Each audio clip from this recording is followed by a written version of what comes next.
You're about to watch another exciting episode of the Dungeon Run, but did you know that you can actually be part of the adventure? Tune in live on Wednesday nights at 6 p.m. Pacific time, and you can make your voice heard and help determine the fate of our adventurers. Hope to see you there. Greetings and welcome to The Dungeon Run, a live tabletop role-playing game where your interactions help tell the tale. I am Lord Ereban, the Keeper of Secrets, and I have brought these adventurers together and set them on an epic quest to decide the fate of the world. When they found my amulet, it gave them the key to unlock the mysteries of Ein and allowed them to communicate with you, the Watchers of the Time Stream. Now you have the power to help or hinder them as you see fit. If this is your first episode, fear not. Our Dungeon Master will catch you up on everything you need to know to jump right in. And you can always watch past episodes by visiting our YouTube or listen to the audio version by searching for The Dungeon Run wherever you get fine podcasts. The Dungeon Run is made possible through the generous support of our patrons. Bonus shows, special content, and more is available when you become a supporter at patreon.com/thedungeonrun. And join the incredible Dungeon Run community by visiting the official, unofficial Discord at thedungeon.run/Discord. Also, don't forget to like and subscribe. It really does make a difference. But now, sit back, relax, enter the world of Ein, and let the dice roll! Welcome to episode 91 of the Dungeon Run. Welcome, patrons. Welcome, watchers of the Time Stream. Hey, I got to admit, we're flying by the seat of our pants tonight. It's the Denver episode, right? This is the Denver episode. This is the Denver episode. The Denver era beginning tonight. Wow. The first Denver episode. Beginning of an era. Mm-hmm. It is. And because I have moved to Denver, I am now in the basement of my new house, which is pretty exciting, except none of my stuff is here. I literally had to FedEx my computer in order to get here. FedEx destroyed my monitor, which is lovely. My lovely big white ultra-wide monitor destroyed, broken, completely useless. So I had to get a new monitor. I am sitting on a chair that we bought at Target. It is highly uncomfortable. There are no other furniture in my house. All my furniture is in transit. So, forgive me. I mean, I'm surprised you have a chair, not a box. At this point. I really contemplated putting boxes in the background just as a decoration. Sorry. I'm on a built-in that happens to be in one of the rooms. Like my stuff's on a built-in. There's no desks. I have no desk. Anyway, all of that is to say. This is like you got kidnapped by someone who's a fan of the Dungeon Run and put you in a I'm trapped in this basement. This is what you get to the show. Yeah. We are also waiting on Morgan Peter Brown, who hopefully will be joining us at some point. He is trapped in transit, just like my furniture. Maybe he's sitting on my furniture, enjoying the luxurious couch that is in some truck somewhere. I don't know, but he is racing to get here, and hopefully we will have him soon. So bear with us tonight. It's a bit of a seat of our pants kind of situation, but we appreciate you being with us. We're gonna have fun, play some Dungeons and Dragons. If this is your first episode, I'm not usually in this room, and I will catch you up on all everything. you need to. That's the only thing you need to know. That's the only thing you need to know. Yeah. So if you're a visual, watching the show on YouTube or on Twitch, we appreciate you. I apologize for my visuals. I don't know if my audio is any good. I have Sound no good to idea. me. Sound great to me. It's great, yeah. Sounds good. We're doing the best we can. But we are going to catch you up on everything you need to know about to jump into the show on this episode shortly. We are made possible because of Patreon, and we are absolutely grateful to all of our patrons over at patreon.com/thedungeonrun. We did a birthday to birthday challenge from Jessica Lynn Parsons' birthday in July to my birthday on August 1st. Wow. And we came up just a bit short of the 500 patron goal that I set for us. But we're still doing the giveaway. We're going to still do the giveaway. We're going to give away a signed copy of the map. Before I left California, one of the last things we did was we all got together for the first time in 18 months. And we all signed this wonderful map that Jared's going to show you right now. And chicken and waffles. And we had chicken and waffles, and it was delicious. Delicious chicken and waffles. I'll never forget. Spicy. If you're lucky, if you are the lucky winner of this map, you will get not only our signature. There might even be some coffee stains and some greasy chicken stains on this map. Little dabs of syrup. Legit. Yeah. Jared, do you want to give away that map right now? Yeah. Actually, what I would love to do is I have a list of the names. There's 568 current patrons that we have. I mean 468. Sorry, 468. I was like, wait, did we? I wish. Hey, I want to say thank you to each and every patron that joined up during the birthday challenge. Yeah. We did gain a number of you, and we are super grateful for your support. It has been a huge boon to us, and it's so heartening that so many folks decided that they value the show enough to support us on Patreon. We are super grateful for that. So a 1 in 468 chance is what you've got right now, right, Yeah, Jared? 463. Sorry. So what I need just got better by 5. Yes. What I need is a number between 1 and 463 so that I can start going through my giant long Just list. roll a D463. You joke. You probably can. You probably can. Yeah. I am not going to have that responsibility to come up with that number. Maybe we should. Ron, do you have a random number generator? Yeah, sure. yeah. Echo might even be able to do it. Echo, roll 1D468. 63. Cancel. It's going great. Like I said, seat of our pants. We can do it. Of our Yeah. Oh, pants. got it. Oh, okay. I can't set. Oh my god. Or Katie could just give us a number. Yeah. Katie, Any What? number? Any number between between 1 and 463. I'm not going to tell you how I'm counting Okay. through the Man, names. I feel like So the pressure to I'm- come up with a number. I is got so- this. I'm rolling some dice because this is a dice game, right? Yeah, Okay, I don't so know it's- how you even do that though.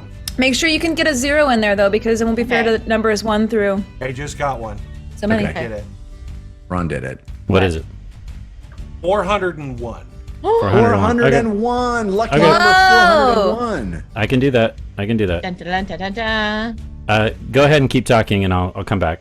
I also want to say, Good job. in addition to Patreon, you can support the show live when we're here on Twitch by purchasing certain digital items, which will impact the show every single week. We have a tug of war between Team Force of Good and Team Force of Evil, and there are certain items that will influence that tug of war. There are golden potatoes that pull the tug of war toward Team Force of Good, and there are purple yams that pull the tug of war toward Team Force of Evil. In addition to that, you can buy the balloons of those two colors as well and influence that. We already got a golden potato, and this one is really cool. This is a golden potato from Alex L. Nelson, who is leaving for basic training. This is his last live show before going to basic training. He also posted in the Discord.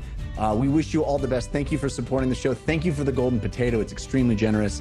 And best of luck. We will do our best to make a bunch of episodes for you to watch when you're back in a few months from basic training. I don't know how long that is. A year? I don't know. 6 months? Ish. Thank you Right? for serving. Thank you for Yes. serving. Thank you for your service. Yeah, and I have no best idea. of luck. I like no to think idea. that we do something almost as hard as basic training here every week. I like to think that, even though it is It's wildly not true. incorrect. Yeah. I do see in chat we are working on the potato balloon link, the way to support our show.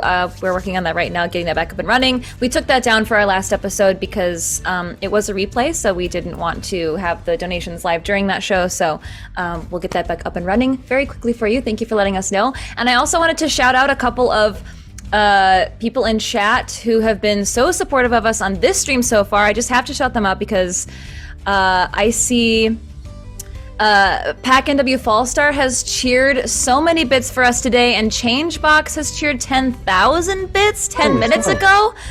incredible. And everybody else who's supporting us, I see you, A Jar Full of Bees, Dasmir, Fallstar gifting subs, Changebot gifting subs.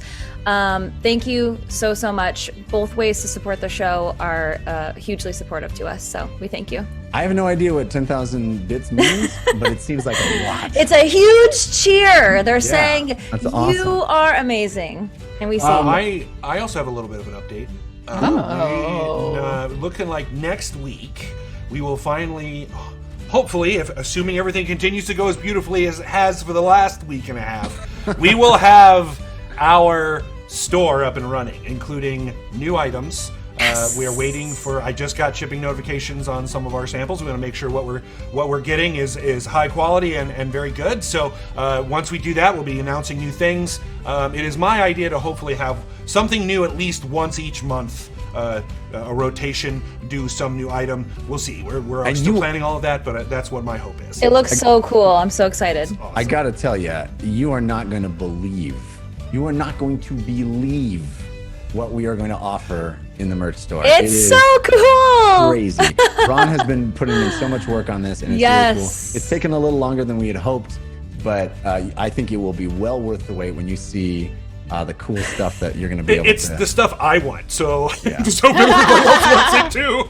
Ron has just set up his personal wish list of Yes. How come there's only Uggo items in the store? Yeah. All right, so also that tug of war, as I mentioned, the tug of war between Team Force of Good and Team Force of Evil results in a force card that impacts the gameplay each week. The Team Force of Good was victorious last week, so that means a Force of Good card will be in effect this entire episode. And I can tell you what that is right now. The force cards are submitted by you viewers, and so if you have cool ideas for force cards you'd like to see in upcoming episodes, please submit them. I never know the link. I really should write the link down. What's the link? Does anybody know? The what? The link to submit force cards? Or some good cards. Evil, either one. Anyway, this one that is going to be in effect all episode was submitted by Bath Time Fun Duck. Which I need to be very careful when I say, because this is a family show. Bath Time Fun Duck. It is called I'm Lots of Bath Time Fun. Rubber ducky, you're the one. And it goes something like this. See, the thing no one ever talks about is how rarely the heroes of Bingle bathe while out and about adventuring. You finally have the chance to catch up on your bubbles and wash behind your ears. Sweet. You smell so nice. All charisma saving throws and charisma-based checks are rolled with an extra +2, and attack rolls add a d4 for bubbles. But if you drop the soap and roll a natural 1, you slip and fall prone. Oh no! So our attack rolls get an extra D4? Mm-hmm. Weird. Okay. And a +2 to hit. Did I hit that? Did I hear +2 that? for No. any charisma That's saving charisma. throws or Oh, charisma-based saving checks. throw. So anything charisma based is +2, 1d4 plus to all of our attacks. But if we roll a nat 1, then we trip and fall. And lose all benefits, I'm assuming. Yes. Okay. Because you slip and fall, get dirty. You dip and fall, get dirty. You have to wash again. I know that's so the thank you only for way I submitting get that. dirty. Bath Time Fun Duck. All right, so Jared, are you ready to announce the big winner? I am. Are we ready? Is there a drum roll? I looked him up. I looked him up on the Patreon. And his name is Riley Knox. Riley Knox. R-Y-L-I-E Yes! Knox. Congratulations! Riley! And he is a fan of you, Jeff, because he supports you on several different podcasts as well as this show. So he's a Jeff Kanata super fan. Well, my favorite kind of super fan. So Riley, I'll be reaching out on Patreon and send you a message so that we can get your address so that I can get this puppy shipped out to you. And congratulations. And guys, if you didn't win this time, do not worry. We're going to have more giveaways Oh, in yeah. the future. That's right. For shizzle. We love our patrons. So if you have the opportunity, go check out the Patreon page, patreon.com/thedungeonrun. There's lots of cool tiers with awesome perks. You get a bonus show that we do every week on demand. called the Dungeon Cooldown, where the cast talks about the past week and predicts what they'll do the next week. You get, in fact, last week's was really cool. We had our special guests from the Festival of the Sapphire Lights come and hang out. It's really neat. There's all kinds of cool perks. So check those out. I was hoping we could vamp long enough for Morgan to get here, but it doesn't look like it's happening. So, that having been said, I think it's time to light the torch.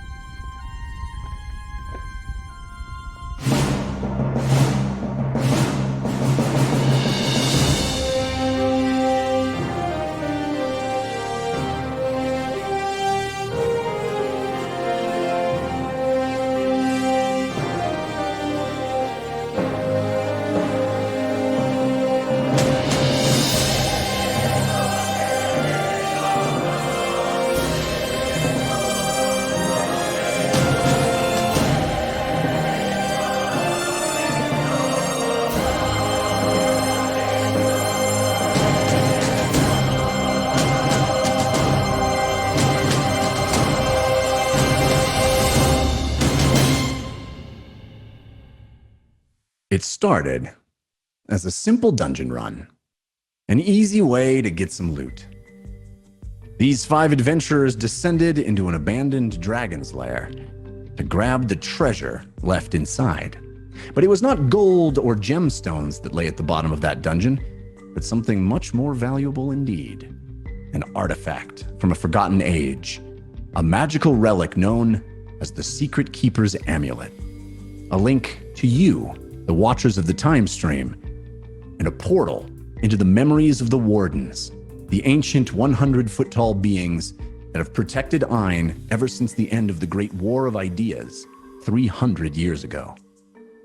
But the Wardens were missing. A wizard by the name of Torvald the Timid told the team that his group, the Natural Order, were searching far and wide for the elemental titans. As the amulet bearers, they could do what the Natural Order could not: unlock visions of the Warden's secret past and learn the truth of Ain's forgotten history, if they could find and free the Wardens first. So the team flew into the sky on the backs of Pegasus to one of the legendary lodestars of the Sky Children. The floating tower was overtaken by a mad scientist called Fardinald Urtenfurt, who had converted the peaceful sanctuary into a prison, holding the mighty Storm Warden inside. Freeing the Storm Warden granted them their first vision of the past, revealing that the Wardens had once been mortals, 5 great champions of the Ariat Age. These warriors sacrificed their identities, transforming into the 100-foot-tall titans to ensure nothing like the War of Ideas would happen again. Freeing the Storm Warden also brought the team into contact with Diph, a sky child who had barely survived the attack on the Lodestars. She and her kind had been cursed, she said, forbidden to ever touch the ground again. Torvald sent the heroes to another member of the Natural Order, the Scholar of Nightstone Abbey, inside the bustling city of Turles. It turned out that the Scholar was none other than James's old mentor, Hermel Fesh, who helped the team learn more about the champions of the Ariat Age. But the chief regent of Turles, Persta Samuels, kept the city under strict rule and had instituted a moratorium on magic after the killing of a city guard by arcane means. The longer the team stayed in Turles, the more they pushed against the restrictions of the moratorium. A brisk and haughty Nightstone wizard named Audric Lucerne attempted to confiscate Fahima's pet phoenix, Meep, so Uggo threatened Lucerne in public. The next day, Lucerne was found dead in the exact manner Uggo had described, causing the 5 heroes of Bingle to be wanted for murder, and the humble merchant, Jorl, to be thrown in jail for merely associating with them. So they fled Turles and managed to free 2 more wardens, learning even more about the origins of Ain's elemental protectors. Along the way, they traveled back in time 22 years to help the notorious pirate captain Whitebeard steal the treasure cache of the Dragonborn Empire and deposit its most mysterious item in a bank vault right back in that selfsame city. Now, the team plans to return to Turles, more experienced and more powerful. They have uncovered the cabal that captured the wardens and the dangerous spellcaster who leads it, the Ashen Mage. They have stood face to face with an ancient chrono dragon and have been told by the Ashen Mage's former accomplice to seek out its grave. And they have journeyed back to Uggo's hometown and helped him defeat his brother in single combat to become the new war chief of Thorn. But heavy lies the head that wears the crown, as Uggo has discovered. Despite a coronation feast full of pomp and circumstance, ruling Thorn has quickly become complicated. The team destroyed the monster that swam in the murky waters below the city and had fueled the rage that infected the orcs of Thorn for generations. But without the creature's dark influence, the populace was stripped of their aggression and confidence, just as their newly forged alliance with the orcs of Ukdun called for them to supply more troops in a surging war against the dwarves. Uggo's aged advisor, Bogash, asked him to decide between throwing more fighters into a war he did not support or raising the ire of Ukdun by betraying the fragile alliance. Meanwhile, James faced his own difficult decisions, having manifested a disturbing new appearance after defying his warlock patron, Shathrogat. Even as a scourge of demons had suddenly appeared in the realms of Ayn, James seemed to be transforming into a more demon-like form himself. As we ended last week, the team bedded down in Uggo's father's old residence for another night, despite the fact that Fahima blew a giant hole in the front wall through some creative magical experimentation. Torvald the Timid and Uggo's human mama, Lesliana, a researcher of Ayn, remain with them. With many options in front of them as to how to proceed, the Heroes of Bingle have decided to clean up loose ends in Thorn, then journey once again through a portal to Turles. And that is where we will pick up this week. Whew. Wow. Lots of stuff. Lots of stuff. All right, so those of you who awaken early will notice, strangely, that James is nowhere to be seen. Are we all sleeping in the same general area? I mean, it's a fairly large residence, Right. even larger now that it has a patio. It's open concept. It is newly opened concept, freshly renovated. But you certainly wouldn't have to have slept in the same room if you didn't want to. We weren't specific about it last week, but Yeah, there's I was plenty just of room planning to spread on out. getting up early the next day because I had some things I wanted to take care of. So I don't know if I would notice him being gone. Okay. So, I mean, we can, however you want to do it, Jeff. We can.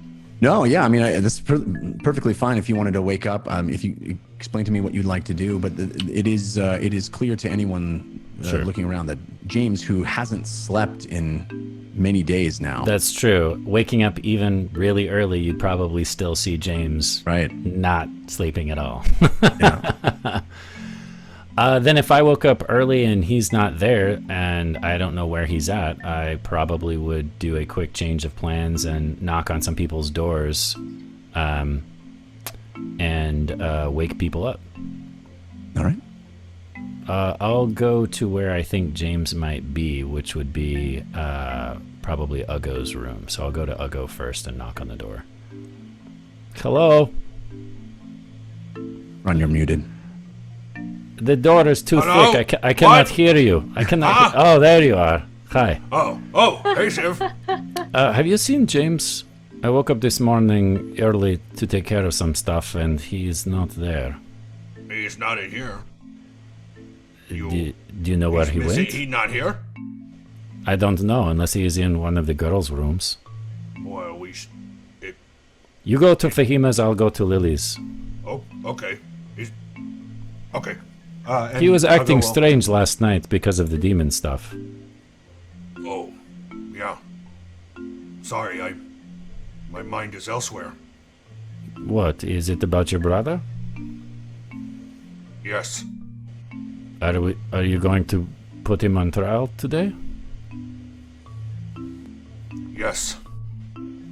How do orcs deal with traitors? Usually no trial. Usually just kill and move on. So what are you going to do then if there is no trial? Udayan Thorn must stand at least in front of elders and confess what he has done. What if he doesn't confess? It's the part I don't know. All right, well, let's figure out what is going on with James, and then we can deal with Brakka. Yes. So Jeff, Fahima! And Uggo runs off. I'm about ready to knock on Lily's door, and Uggo just Lily will screams just down the hallway. pop out of her. What? What? What's wrong? We cannot find James, and that is it. We can't find James. Where have we looked? I went to Uggo's room. He is not in the main room. He is not eating, and unless he is in Why the room would James with be in Brakka, Uggo's room? because he is not eating. Was he sleeping in Uggo's room? He does not sleep. Oh. He just sits up and reads, and Well, perhaps he went for a walk. in Thorn by himself, looking I like don't a know. demon. That is not Listen, smart. James is going through kind of what puberty, if you will. It feels like, like demon puberty. He's finding himself. Everything's very precious right now. He's growing things that he's never grown before. Right? This is very strange conversation. I'm just saying, maybe he's, out for a Did he walk. say something to you? Did he say No. anything? No, I don't think James even knows what he's thinking right now. Well, he seemed very sad. Yes, because his body's changing. That's why I said demon puberty. Fahima! She cracks her neck. What is it? I'll go. Oh. I'm sorry, I didn't mean to wake you. No, I did mean to wake you. I just say... James is gone, and I don't know what to do about things. What do you mean he's gone? He's missing. Not about? He's not at breakfast? No, he... No? It's not like he disappeared. I don't know. Sib told me to come get you and let go. Well, how long has he been missing then? Because I don't know. We gotta go to Sib, though. Come period on. of time where they're not quite a missing person yet, if it's only been a few hours. If you were gone, I would look for you. Fair enough. All right. Oof, okay. Just give me a moment. I'll join you. Oh, okay. Just gonna get dressed here. That is a valid point, Jeff. Are his things still there? Yes. I mean, So he's such as gone, they are, but his yeah. stuff is still okay. I mean, I don't know how much stuff you would leave in a place, right? You guys would mostly have your belongings on you or Right, on your animals, which have been right. stowed at or left back at the Commorancy with Lesliana. What about his book? Well, Lesliana's here, but I mean with her people. You don't see his book. After Uggo leaves, closes the door, Fahima will turn over the blanket that she had just suddenly pulled over her bed, and she has the Ashen Mage's book on the bed. She has spent the night.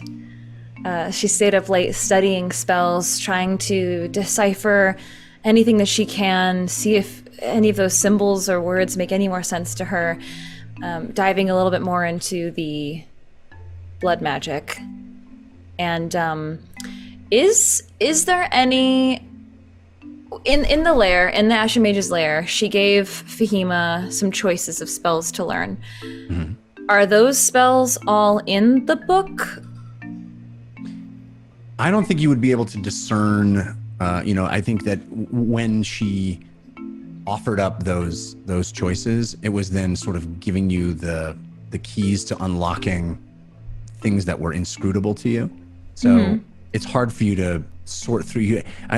Again, this book is strangely written. Symbols and words written all in the margins, and it's all very chaotic and hard to sort through without her tutelage. I mean, part of the teaching, you were able to get a better handle on it, but even now, looking at the book, you're struggling to find any reference to those other spells that she offered.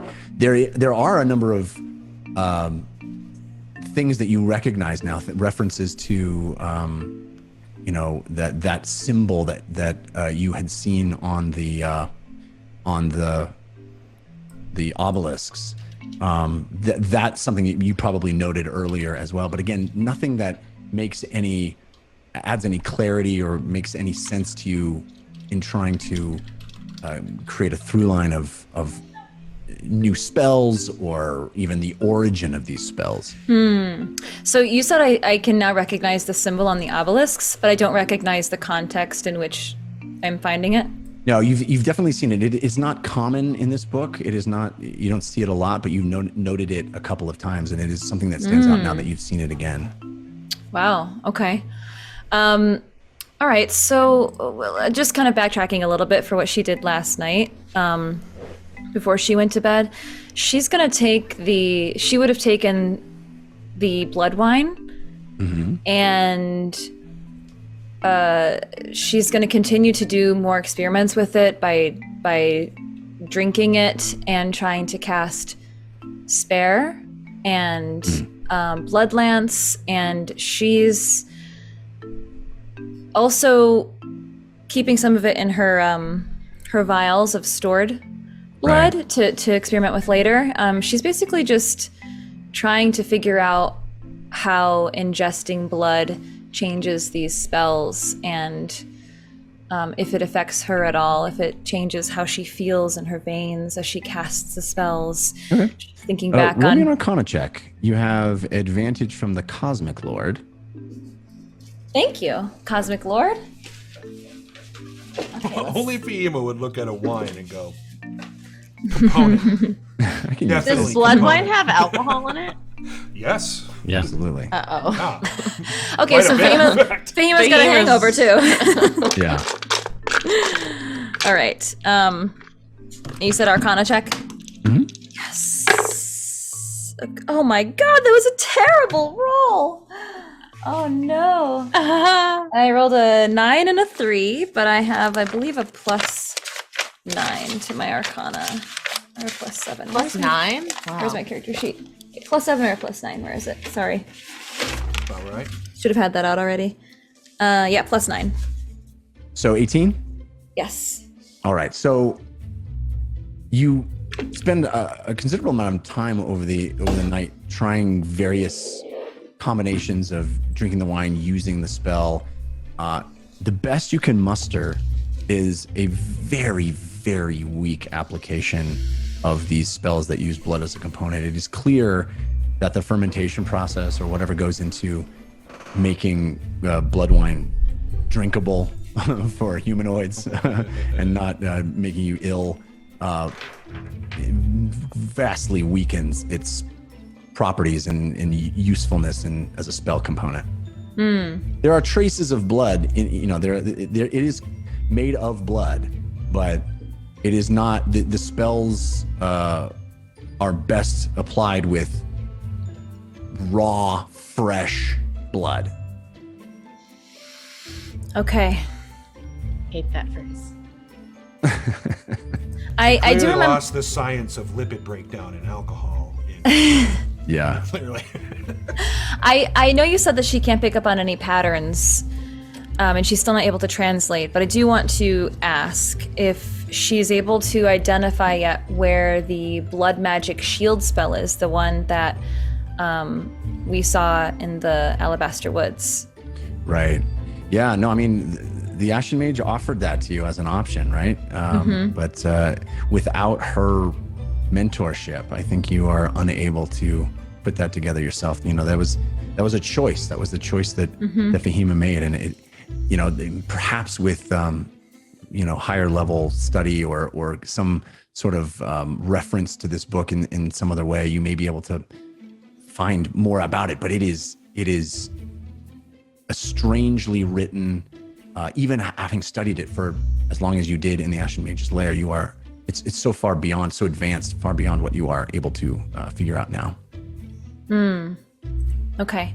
So she'll pack up the book and secret it away in her pack and sort of kick the dead mouse that she was experimenting with and have a dead creature, kind of kick that under the bed before she leaves the room to go join Uggo.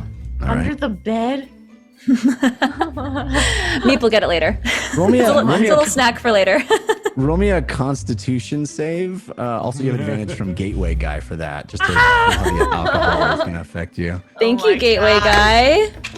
What is your username in reference to? Gateway to what? To the Feywild? Oh. This is I never like a random Constitution check from the DM. Okay. That is a 17. All right, so you have a sort of a light headache from the wine consumption and experimentation, but you are able to compose yourself pretty well and slough off most of the ill effects. Yeah. But you can tell that stuff is potent. Whew. Yeah, I'm keeping some of that for later. Uggo! Yeah, we're in here. Okay. I have some errands to go run. How about I just go for a walk and I'll see if I can find him. Oh, I was gonna send Girk to look. You can send Girk and I will go as well. Thorn is big enough. Well, he did want to destroy that obelisk. I wonder if he's By back himself? down. I Well, checked to make sure I have the gloves still, Jeff. He doesn't have the gloves. How would he swim down to the obelisk? Is his orb in his room? His spellcast his spellcasting focus. I think it's usually on him, isn't it? Good idea. The only stuff that he left behind is the stuff that he doesn't always have on his person. He has his book. So he has his orb too. Well, I mean, perhaps he went for a walk. I do think if he could, he would go down to the obelisk. I wouldn't put that past him, but I don't know how he would get down there. You mean how he would swim down to it? Well, we can go speak to Diph Theed and see how she is doing and ask her if she saw him. Just check Girk! in, I guess. Girk? You yell it out, and immediately this youngish orc comes back. Is Girk just on call all the time? Is he like a house orc? Evidently, that's what He stands by the bells. assigned him. Girk, you are very good at timing. You came when I called. Thank you. I will be honest with you, I am not eager to be around the other orcs, Thorn, after the new nickname that you have christened me. They are not treating you as your name. They are fine. I am here to serve you, sir. Yes, but that best way you can serve Uggo is be honest. I'm honest. Why you not fight back? I am small, and But you are smart. I think I'm small. Yes. yes, I'm bigger than the gnome. Girk, what are the orcs saying to you? There is doubt about Uggo as war chief.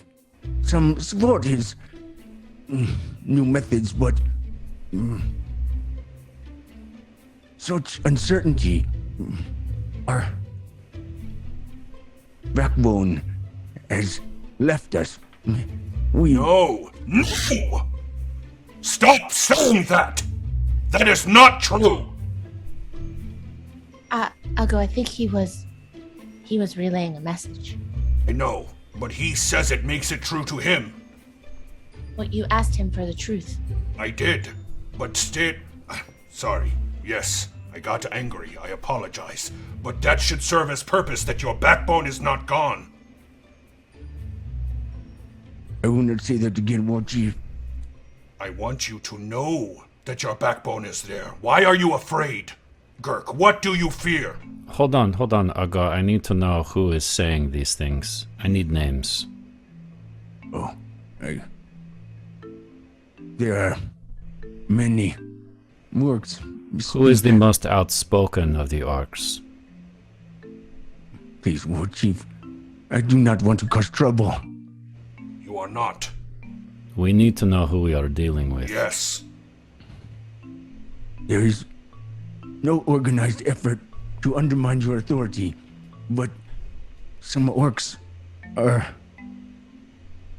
I know you told me not to say it, but... scared. It is not anger, would you? Fear. Anger would be normal. Fear of what lies next. Fear of the unknown. So much of what we have had has been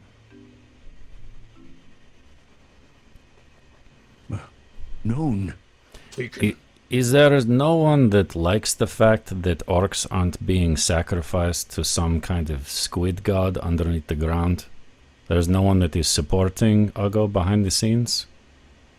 'Tis more than that, Civ. Is it? Yes. Should we start bringing up the dead bodies floating in the water? I wonder if they would think so great of their leader before Uggo if they saw what kinds of horrible things he did.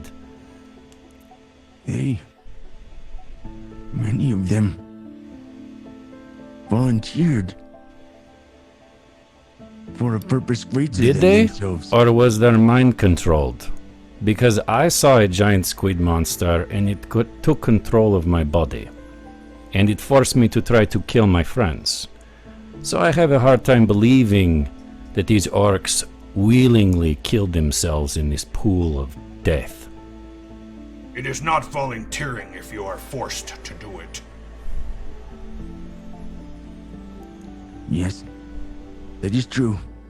Girk, I will be honest with you. Uggo is afraid. Uggo afraid of what is unknown. We have lost much. Orcs have lost much, and now we suffer even more. We lose our family, we lose our ancestors. Uggo is very afraid. But rather than fear become cancer, fear can become anger. That you know. Yes, Use your fear. Next time someone pick on you, what names they call you?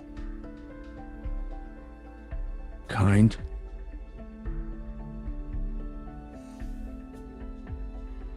Show them kindness. Stand in their face. Look them in the eye. Show them that you're angry. And walk away.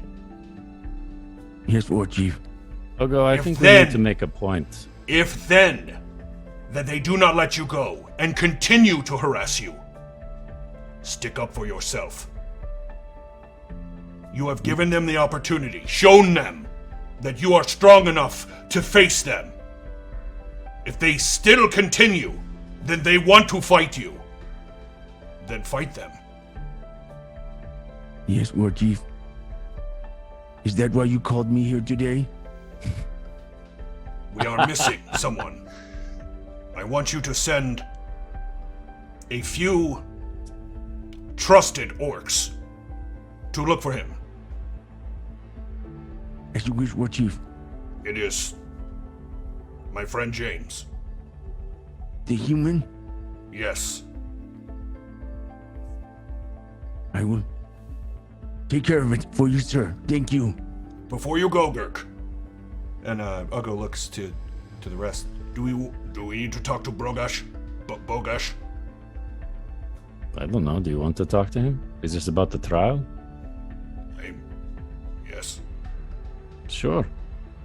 He seems like a wise orc. Yes. And I feel it is hard to explain, but I feel like I can trust. Well, hopefully he has a lot of friends. Because it seems like there are some orcs that already don't like what you are doing. They are afraid. Yes, I think they need to be persuaded. I think you made a very good point. Bring the dead. Lay them in front. They deserve a burial just like anyone else. Yes. As per rights of ancestors.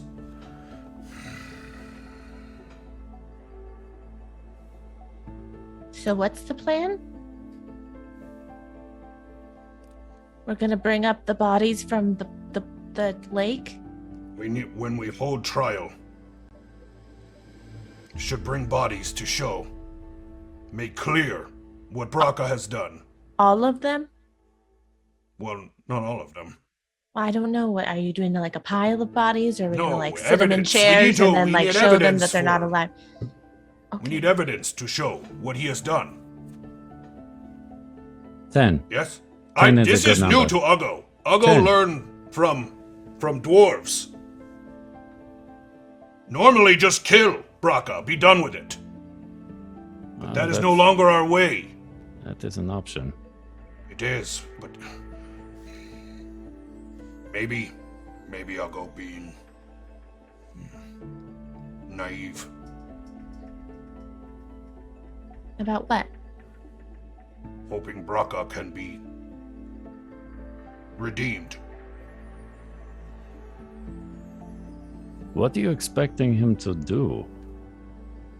He deserves to be punished. Yes. You don't have to tell me, I know. Well, I don't know if it is wise to let him live. Especially if you're going to leave this place. Have you had brother? Not really, no. Have you... What is closest thing to brother you have had? The vermin.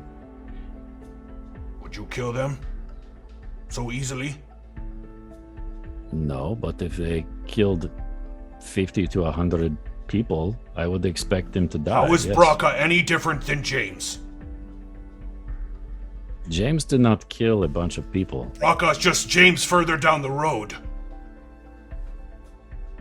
Do you I see don't- where I'm going now? No, I don't agree. I don't think James and Brakka are at all alike. You do not think the continued existence with Old One is going to not? He is missing now. Where is he? He's probably trying to fight it off on his own because he doesn't want to Worry. hurt any of us. He said that.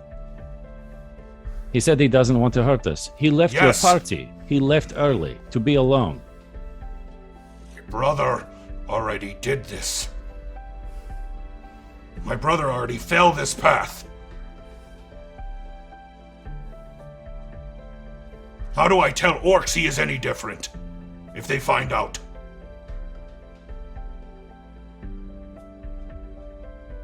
I did not say it was going to be easy. Yes, I know. That is why I'm asking you, because I do not know. Well, And that is what I am struggling then with. it is not your choice. Leave it up to the tribe. Yes, that was my idea. That's why I was asking for Bogash. But if Leave it they up to decide that Bogash and he Kirk. needs to die, then he should die. Then I will make sure to make blow. There has to be some way for orcs to decide. There has to be something that your people did before. They don't punish everyone with death, do they? Yes. So if you Until steal a now. crust of bread, you die. If person who you stole it from cares enough, yes. Strongest win, always. That is no longer the case. Let me ask you this. If the strongest always wins, what if there are 5 weak people that start to kill one strong person? Then all of a sudden, the strongest is not surviving. It is the pack that survives. Yes, I have learned this. So then That is what family is. Then that theory doesn't work. It becomes a bunch of gangs, all killing one another, blood deaths. Yes. That is what has happened, Civ. That is what a Thorn has been. So, what are we going to do with Brakka then? Present him in front of all the orcs and say, what do you want to do? And they will all scream and shout whatever they want? No. Set up Bogash.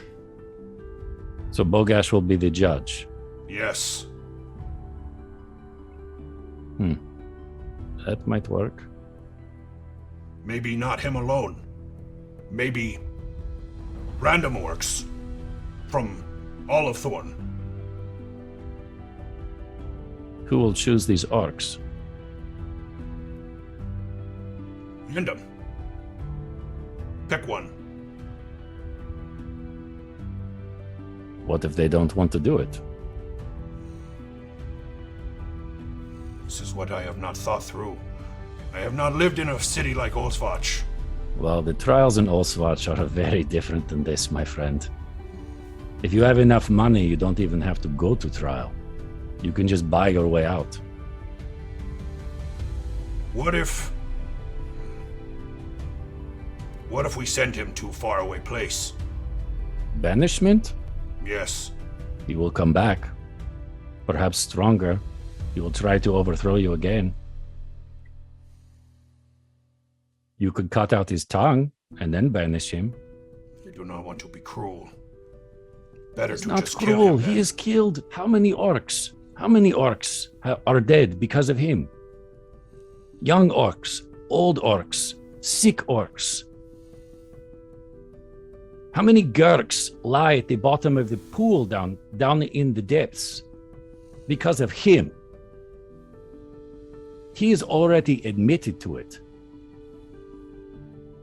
Everything inside Uggo tell to rip his head off in public.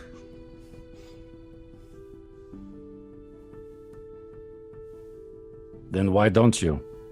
What is stopping you? It is wrong.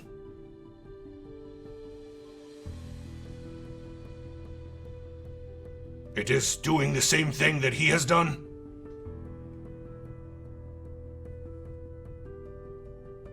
It is not the way I want us to be.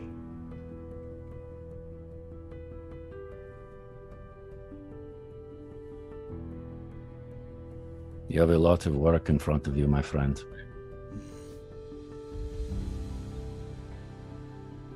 Lily, what do Yeah? you think? Well, I guess I'm just curious, Uggo, what is your best case scenario of keeping Brakka alive?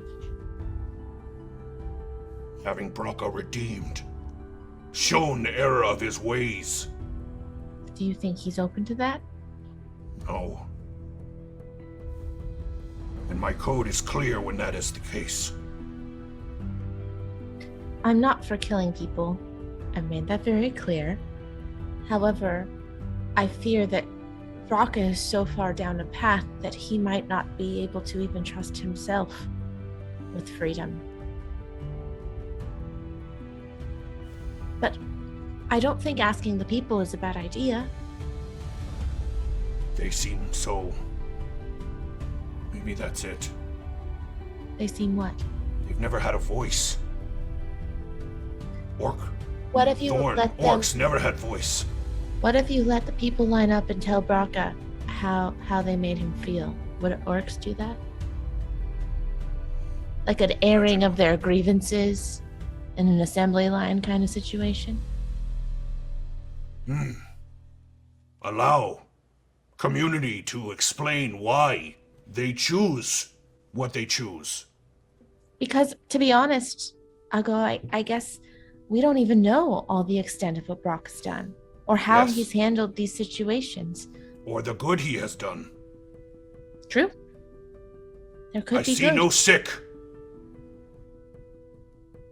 So maybe we can learn from Brakka too. Easier to keep people from always working.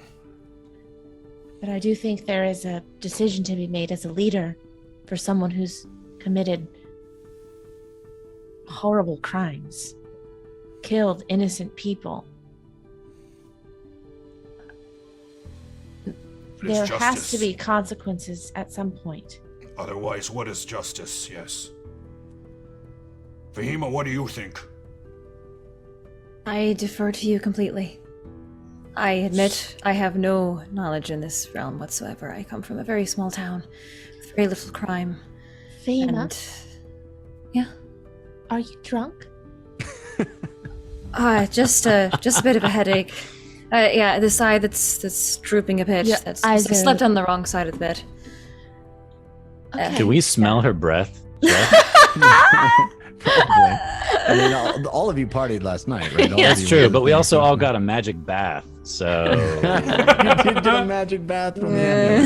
That is true. this is the best we've ever smelt. Smelt. good Whatever point. word it is. A Smelled. very good point. Uggo, I think what you need to do is do the assemble, maybe bring the bodies up. I think that's an important point, and Civ makes a great point that they deserve recognition for their death. And then also, I think asking the people how they feel. And I think a point for you to make, Uggo, this is just my opinion, but you lead with kindness. But kindness doesn't mean that you're always soft. And fact, kindness harder. is often not the easy decision. Harder.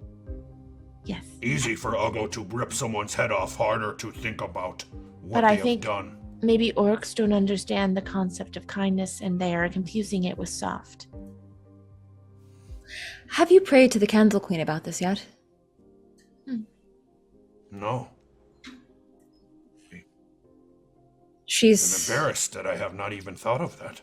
No, don't be. She's just top of mind because of what Torvald said last night about Torvald said last night about the gods and how they exist outside of this the balance of the world. They're able to manipulate and manifest outside that balance, and I always... this is all about balance, is it not?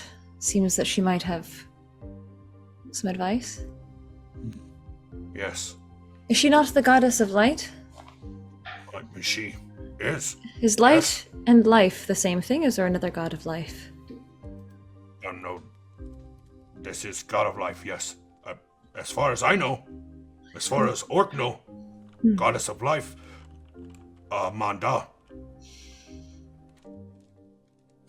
There are other orc gods that you were mentioning during your speech. Yes. I have only heard of perhaps one or two of them. What was that orc god that no one cheered for? Jibo. Who is this? Ipo? Who is this orc god? I do not know regular name. What is he or she the god of? Land. Harvest. Why do they not like this god? Like the That I do custodian? not know. Yes, Is it just not the custodian though? it is custodian. Oh, That is God of Land, yes. Harvest from... I believe so. Jeff, the orcs of Thorn are hunter-gatherers, right? Indeed. They don't farm. Yes, I may have booed the wrong god in that Whoops. scene. Well, Well, who is it all the supposed lore to be? junkies are getting out their erasers now. Yeah. I may have misremembered the orcish name. I thought it was the Prince of Ice. That's Oh, That's Nazquathet. Nazquathet. Thank you. Nazquathet. So let's How do you spell that? retroactively have them have been Yeah, okay. quiet during the. Nazquathet. Nazquathet. Nazquathet. Nazquathet. God of Night. Pardon me. God of Night. God of Night. God of Death. Ah, yes. Wait. Not to be confused with the lanky knave. Why do they not like the god of night? Jeff? Does Uggo know? I think it would be a mystery to Uggo. Yeah. I mean, of course, that is a god. The god of death Right. is something that perhaps the orcs would have been would have a complicated relationship with, right? Because they send people to their deaths. They go willingly to their deaths, sometimes in glory and honor. But it wasn't that they booed, right? It was that they were just quiet and not cheering. Yeah. Yeah. I Pardon me for making that mistake. I'm glad we cleared it up. I'm glad we did. Dare you get I know. anything wrong in this gigantic universe, Jeff? been a while. I'm done. I'm done. About- I'm done with about this. 2 years Especially, ago, I sent like, you all those names. The orcish name of these gods. Right. I actually Which pulled we it have up. Not talked about before. I pulled it up in my email. You sent it to us in 2019. This Whoa. pantheon of gods. Yeah. Memories. And that all came about because I was like, I want to go talk to a priest at a temple. Uggo, Yeah. we are planning on heading out of town. So, what points of business do you want to wrap up before you leave? Need to make sure Brakka is handled. Okay, that seems need- big. So, Yes. If we There's are going to try to... The obelisk, too. We have to take care of that. Yes. I cannot do that. If I give you the gloves, you could. Oh, yes. But we should find James. I will Yes. go. I have things I must do anyways. I will go. I will try to find him. Gurk is going. He is searching as well. Yes? Yes. Yes. Final thing I want to do while here is set up... I think Bogash is trustworthy. We set him up as... You are going to put him in charge. Yes. He's old. He is the oldest. Won't someone challenge him? Because they could beat him. They could kill him and then they would be in charge. Yes? I'm not sure they would do so. Why? Because they respect him or something? That is... Bogash has been around a long time. Even before my own father. We killed the young. Because what do they know? You make me angry, we kill each other. The Also- old is different. if you put him in charge, isn't he? You're still the leader of Thorn just because Yes. you're leaving. So if Yes. someone challenged him and fought him, then you just have to come back and deal with them. Right? Yes. So he is like temporary war chief. Yeah.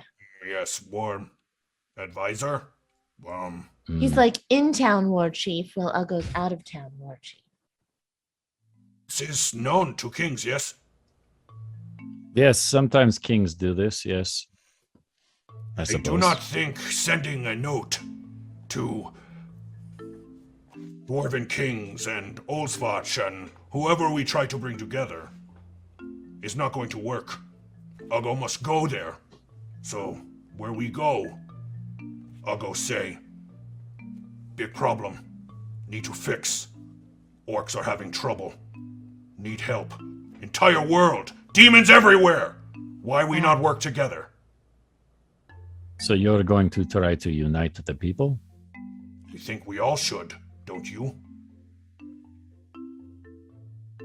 That is a big bite you are going to try to chew. What is she wearing around her neck? And he points to Lily. The amulet? The amulet? Oh.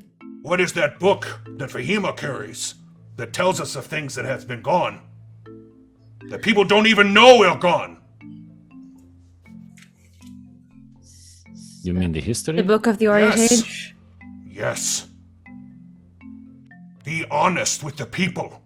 Tell them what is missing. Make them understand what has happened. What better way to get people together than tell them what is occurring? Show them. Prove to them. Maybe I'll go wrong. Maybe I'll go naive. No, I think you're right. I think you're right, because I think people have been just doing their best and they're comfortable in their ways, but if they truly knew what danger the world is in and that they have power to change it, it's not just left up to us, it's not just left up to the mages and the royals. Everybody has a chance to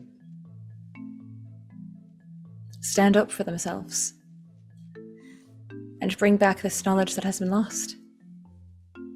Which is the good for all, I think. Well, what if I woke you up tomorrow and made you forget about all of us? How would you feel? Well, he probably wouldn't care. Me? Yeah. You think I wouldn't care? But you wouldn't be able to. You would forgot who we are. We've seen that. Okay, I think we're getting too far down a hypothetical road. So perhaps what we should do is make some actionable steps that we can start with, and then we can do this while waiting for James to return, because I'm choosing to believe that he's just taking a walkabout. Okay. All right. And we do need to get to Turles ASAP, correct? Right, but we can't just leave with the situation the way it is with the Obelisk and Brakka. Right. So I'm saying let's make a list, an agenda, if you will, of what we need to do. So we all have specific jobs, because I think that will help eliminate confusion. Yes. Okay, Uggo, you're the leader. What do you think is the first step? First step is, where James? Okay, that's like a side step, kind of. Oh. First step is hold trial of Brakka. Okay, and Talk to Bogash. okay, talk to Bogash. Yes. Then trial. You want to do that today? Yes. We should, yes. As soon as possible. I don't know. I've never put together.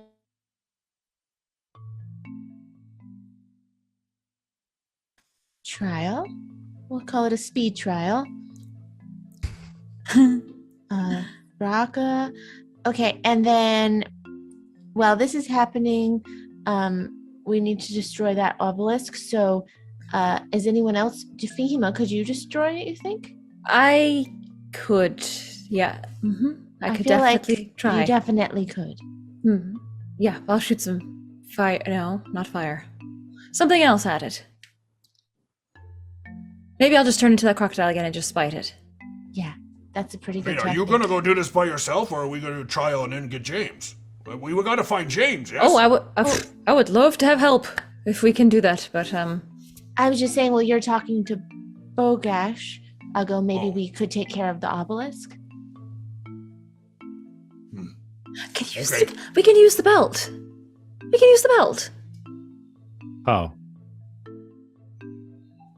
How? Well, just create a hole in the bottom of the lake and drain it, and then the obelisk will be standing upright, and then we can all, hit it for a bit. I suppose we could try to do that. I guess Something if of we the like. drain the lake, and then the bodies will be easier to retrieve too. Yeah, that too.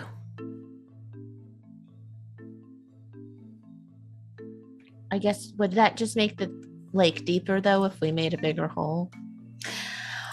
Well, That's why we need James. I could make the drain out the bottom and to the side, so it's more of a sort of like a pipe out of a toilet. Okay. We have modern sewage in this nine, don't we? Or I think, don't you have you have cold damage, right? Yes, So couldn't you just freeze it? It's water. I could. And then shatter it? Yes. I know that the belt has the ability to manipulate stone. If I can I'm go just down there, wondering I if I could can cast shatter on it. destroy it as well. Flesh to stone. Flesh to stone, that wouldn't do anything. No. Okay, you think about that, Fahima. I will. Uggo, I think if you go talk to Bogash, then Fahima... Well, Civ, you said you have to run some errands? Yes, but I can help you with the obelisk first if you wish. I mean, maybe the three of us should go talk to Diph Theed and attempt to destroy the obelisk while Uggo talks to Bogash. Multitasking, kind of? Sure. Because we can't all go down there. Right. Oh, are any of you going to go down there? Well, Well, I I- guess Fahima could. I have the gloves, and Oh, yeah. Fahima can change herself. Yeah. And I can just be there for moral support. Or go down with the gloves because I might have more ability to destroy it than you, Civ. No offense. Do you want to borrow the gloves, and I will just go and look for James? I could use the belt and I could turn you into something that can breathe underwater. Okay, so the ladies are gonna go take care of the evil obelisk under the Lake of Dead Orcs. Uggo's gonna go talk to Brogash about potentially the fate of his brother, and Civ is gonna go look for our missing friend, who's part demon. Yes. Okay, so everybody has a job. I'm going to hand the webbed gloves over to Lily. Got him. Oh, don't put him on yet. Well, they allow you to breathe and swim underwater. Excellent. And Do then, they need to be attuned? No. Great. And then I'm going to, unless somebody stops me, spin, whip my tail around a little bit, and then shimmy on out the door. And Uggo follows him out the door too, and as he's walking away, says, "Oh, right, make sure to bring bodies when you go down there." Oh, okay. Okay. Okay. All right, Fahima. You and I are on obelisk and body duty. Okay, let's go. Okay, let's do it. All right. So, this departure just okay. Here we go. so Uggo and Civ are going to find Bogash. Is that correct? No, Uggo's going to Bogash. I'm going to be looking for James, but I also have some other stuff I need to take care of. Okay. As I'm looking for Bogash, I will attempt to look for James as well. Yeah. All right. You can do an investigation, or let's just do perception. Each of you can do perception looking for James. You've got. We just got a potato from that guy named Rodney. Thank you, Rodney. Rodney. Really appreciate that. Thank you. It's very generous. Also, some balloons from Sitar, Spider Falla, and a jar full of bees. Excuse me. All right. So. Uggo, it's not difficult for you to find Bogash. Orcs are quite happy to assist you in that endeavor. And he is eager to assist his war chief. So you find him, this elder orc, wearing a long draping robe, as he kind of shuffles along, sort of beads and jewelry around his neck. It is a much different look than he had yesterday, a much more casual look. He was in his finest to have the coronation of you as war chief. Now he seems to be much more casual, but still very stately and grayed temples, long stringy hair coming down. His tusks look like they have been chipped and worn over time. And he finds you. Bongo, I am happy to serve you. Bogash. I am going to need to leave, as I have told you. Yeah. But before we go, I need your advice, or at least what you can tell me. Uggo has been gone a long time. Many years. What did we do, but what did you do for crime before? Just kill, yes? Of course. Crime was never tolerated under your father's rule. And Brakka has had an iron fist as well. You are feeling what other orcs are feeling, yes? Reverence to your rule. Yes.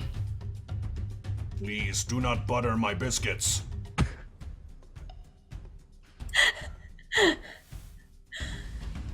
Prefer them unseasoned, war chief. I prefer them honest and baked simply, till they are crisp and delicious. I like mine Really? with cinnamon. Cinnamon is good, yes. I am hungry. Must get food after this. How do you feel about Ancestral Tree? Be honest. Brakka made a bold decision to destroy it. He dishonors my friends who are buried there. Jeff, insight? Sure. You have advantage from. Oop, where is it? You have advantage from 12 rum sips. That is countered by Alpha 2790.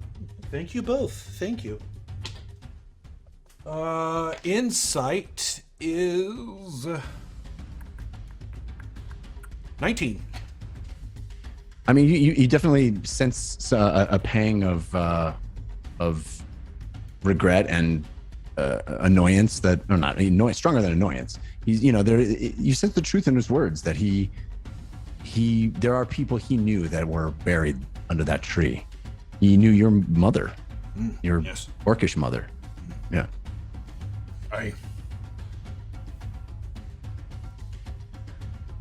Brakka must stand trial. You trial, Yes. but he had trial by combat.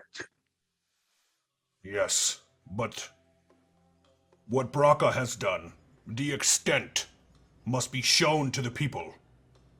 And for the first time, Thorn orcs will choose.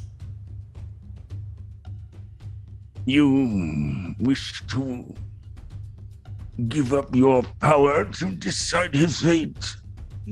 No. I wish to put the power of deciding a criminal's fate in the community. This is highly unusual for Thorn, but Yes. your will be done. Thorn orcs are afraid. We have lost our aggression. Yes, but you have gained your wisdom. As you say, War Chief. I fear it is not so easy as that. It is not, and I know it is not that easy. I know what I asking you to do is difficult. But my friend Lily, the gnome, the smallest of all creatures, and before Uggo met her, would have considered her the weakest of all creatures. Now Uggo knows she is stronger than even Uggo. Because she uses kindness. Yes. Think of it. How easy is it for you to get angry and hurt someone?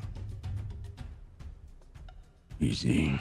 How easy is it for you to think about why that person you're angry at did what they did? It is not. A burden I do not know what Thorn orcs are willing to accept. If they do, they will have powers as Uggo does. They will know things that as Uggo does.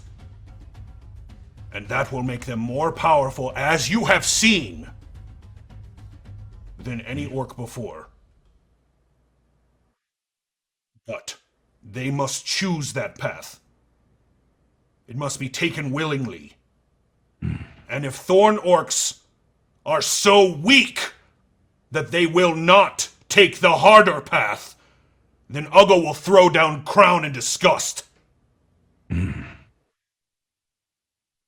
Because you are not worthy of leading.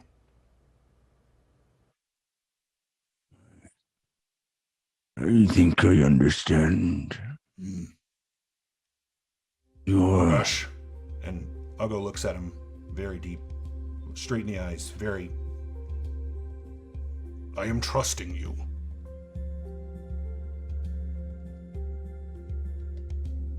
That is the first step.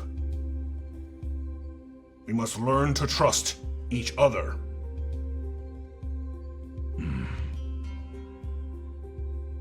We now can do that. We have been freed That is what Uggo wants of Thorn orcs. If I did not know better, I would not believe you are your father's son. But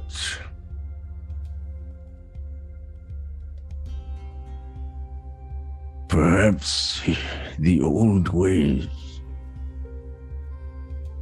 must be abandoned.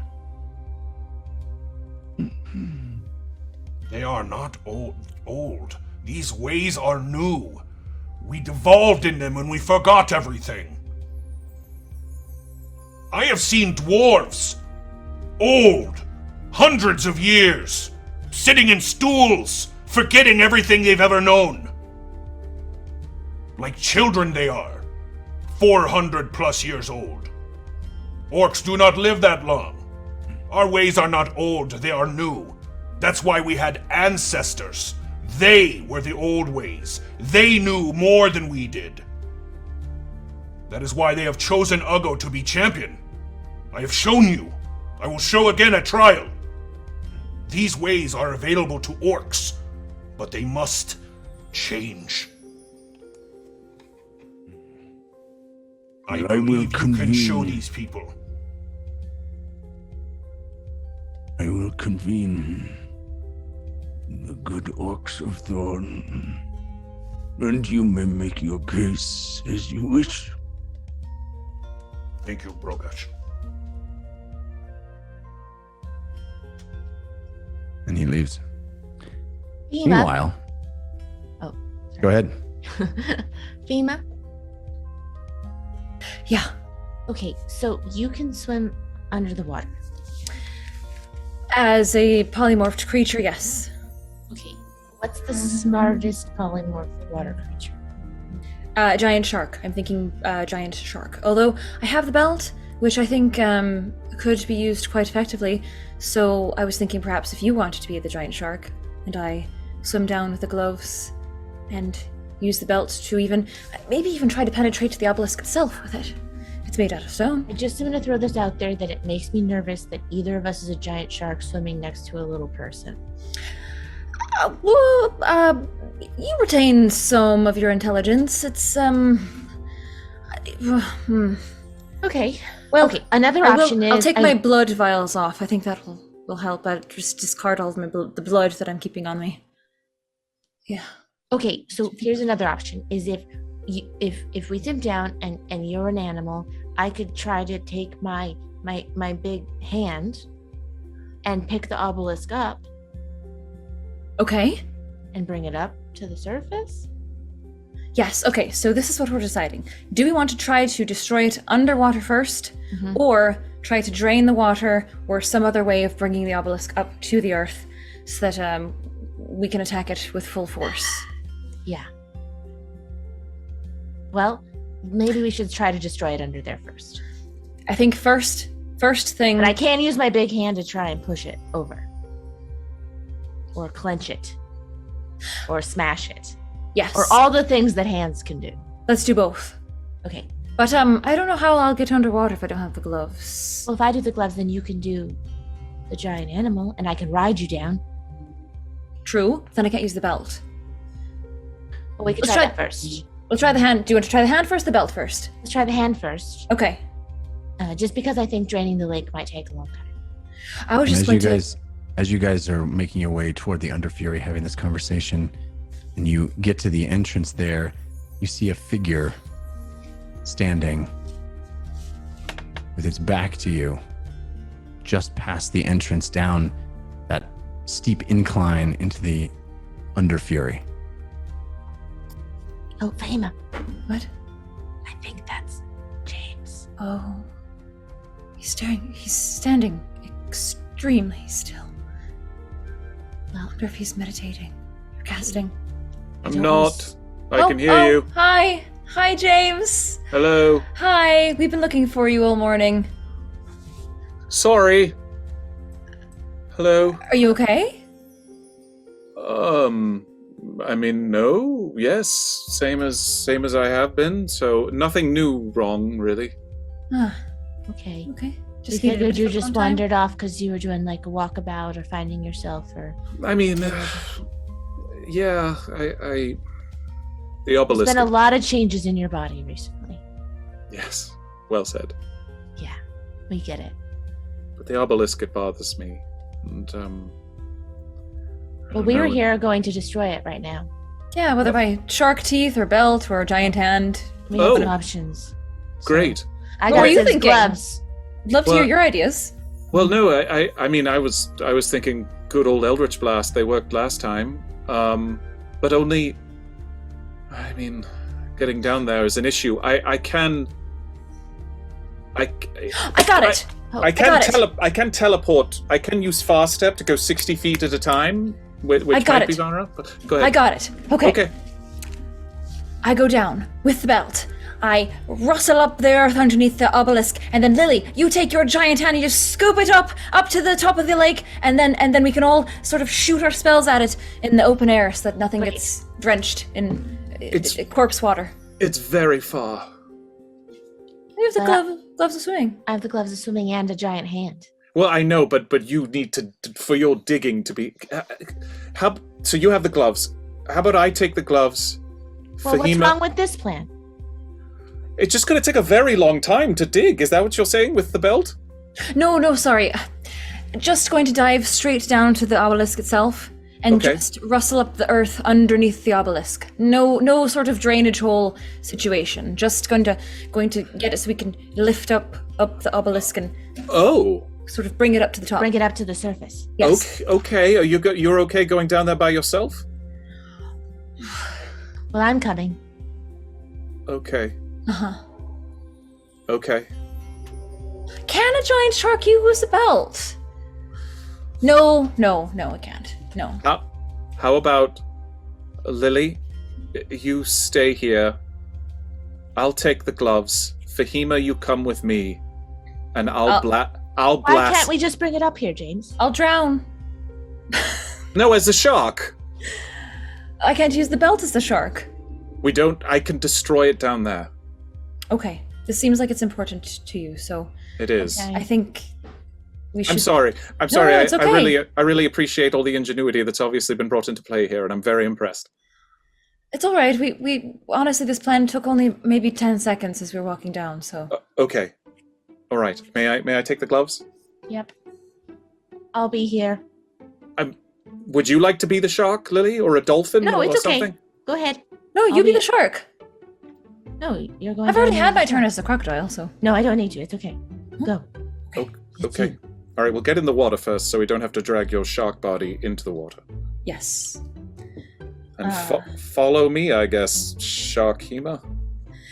You Okay. start walking down this ramp that James, you've been sort of standing at the precipice of the entrance for quite a while this morning, and you finally take steps down there again and head into that familiar first chamber where you had left Diph Theed. Yeah. I think you. And- Go ahead. No, go ahead. I was going to say, I think I probably would have spent some time pulling more of the bodies out of the water, and probably also trying to ask some of them questions and not getting very far. Well, I mean, you haven't gone all the way in yet. So, Okay. I mean, you have to go through the first chamber is Right. Where Diph Theed is, that shallow chamber where Uggo and Brakka had their Yes. fight, and then deeper is down where the lake is with the bodies.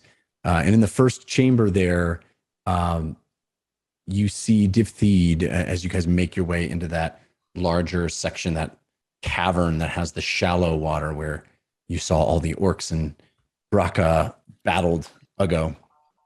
And you see Diph Theed there, also with her back to you, sitting. And it is clear that all of the little niceties that Lily had arranged for her have been smashed, broken, taken down.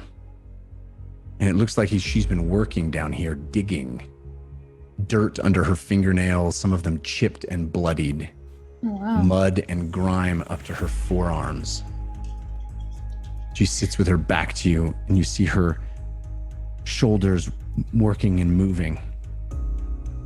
sort of sitting cross-legged in the mud. You can go right past her and down. Diph Theed, what is it that you're doing over there? You see her back tighten. Leave me. I'm sorry. I said, leave. Is it possible for me to see what she's doing over her shoulder? Roll me a perception check. In more detail? Sure. You have advantage from the Cosmic Lord. Thank you, Cosmic Lord. Yes. 21. It looks like she is digging through the dirt, moving mud, scratching at the rock down here, trying to sort of perhaps get deeper, move things. She's kind of digging through the mud. She's sitting cross-legged. It looks like all of the things that Lily had done to try to make things a little bit nicer down here for her, she's ripped apart. She's destroyed. It's a mess. It is chaos, and there are divots, holes of mud that looks like she's just with her bare hands scraped and clawed at the ground, scraped and clawed at bare rock itself. And she sits there kind of working in this small little pit that she's sitting in, digging deeper. Lily, James, do you think actually I might stay up here to talk to Diph Theed while you go destroy the obelisk? I just want to maybe chat with her in Elven and see if I can soothe her a bit. Okay, I think you'll need to come with us to polymorph. Yes. Lily. Is that all right with you, Lily? Yeah, that's fine. Okay. Okay. So I'll lead the two down to the water side, and once Lily's neck deep in the water, I'll cast. Well, as you What get is down polymorph? there, it is the smell assaults you. The smell of rotting corpses. You didn't notice that before, and it seems like, absent the things that you killed in the water, these bodies have begun to decompose rather rapidly. And the water is even murkier, if that's possible. It's lost that sort of incandescent glow, and it's just got bits floating in it, detritus of these decomposing bodies falling apart, and it is hideous. The odor is overwhelming. Are they still full at all, or are they totally decomposing? Like they What do you full mean? bodies? Are they full bodies I mean, still? you definitely see the forms of bodies, but as bits of flesh are coming off and coming apart, you see a limb here or there floating. It's a pretty disturbing sight. Okay, when we get down there, can I immediately cast Bigsby's hand then and basically try to just like scoop them out of the water into a pile? Yeah, you can. This enormous hand manifests as you hum the bardic tune that creates it, and it dips into that disgusting water and pulls up chunks and bits of body falling off, falling from bone as you scoop these bodies up on the shore. You flop and pile up in disgusting Just formations. trying to clear a little bit out of our way. Thank you. Well done. All right. Well, I guess. James, are you sure your Eldritch Blast are going to be enough for this? They were enough for the last one. Okay. Remember? It was enough to take down the entire lighthouse. So. Okay. It's just stone. I think it's just stone. Okay. But if anything appears or goes wrong, I'll grab onto your tail, Lily, and we can get out of there, all right? James, do you have any vials of blood stashed on your person? No. Okay, just checking because it would attract a shark. Good call. No. Mm-hmm. No. Okay. All right. Okay. I'll get in the water as I'm putting on the gloves. Yeah, I mean, the odor and moving through this water that's thick with decomposing bodies. Even though Lily, pulled a few of them out with her enormous magical hand, there are so many there that the spaces quickly fill back up as things are floating. It's, there are definitely identifiable forms, and then there are other things that are just sort of lumpy and amorphous, just chunks of flesh, bits of bone, moving by you as you get, deeper into the water. Okay. Fahima, Looks I'm like sorry, but I chum, think you're going to you know? have to polymorph me kind of out into the water, because if you do it on the shore, I'm just going to be beached. Yeah. Okay. So get just further in. I know. Do you want a nose plug or something? Me? Yeah. I don't think it'll fit on me once I'm a giant shark. Yeah. Well, it's alright. The conjured one's disposable, but never mind. Get in the water. Okay. And, I'll back away from Lily. Okay. When she's neck deep, I will cast polymorph on her. All right, and Lily, you feel this strange sensation as you see Fahima start moving her fingers and muttering arcane words under her breath, and you immediately start to feel this momentum, this movement in your own body growing and shifting, and all of a sudden a fin pops out from behind your neck, and you start breathing water in through gills on the side of your neck, and you expand and your face extends, and all of a sudden now you are an enormous, sleek shark, and your desire is to move forward. Your desire is to continue moving forward, and you smell the smells of meat all around you. An entire water surface just brimming with meat. Oh no. But like bad meat, though, right? I don't Don't- care. Don't Flower matter. meat. Don't matter to sharks. We sure about that? There's probably no blood left, eh? Sharks will eat like decomposing whales, not to get graphic. True. Also, we're debating the logic of a transfigured shark. What D&D's about. I All mean, right. she has the intelligence of a shark. She has the For thought sure. process that starts to intrude on her own mind of what a shark would want. Yeah. The senses. I mean, its senses are. You're now interpreting the world through shark senses, not gnome senses, and there are big chunks of meat in the water around you, and shark want to eat. Fahima, I better lead her down there before she gets too distracted. Go be with Diph Theed. We'll go. Okay, good luck. All right, I'll look in the eye of Lily Shark. I'm very distracted. And I'll grab. I'll James, quickly, before you go down, I don't know if this is going to be pertinent or not, so I just figure I should tell you now. I did find this morning. What?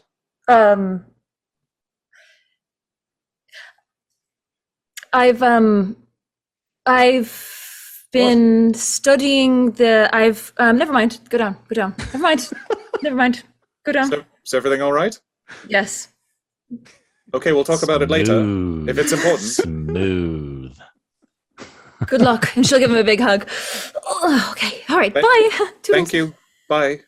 And I'll grab Shark Lily's dorsal fin and kind of go and dive under.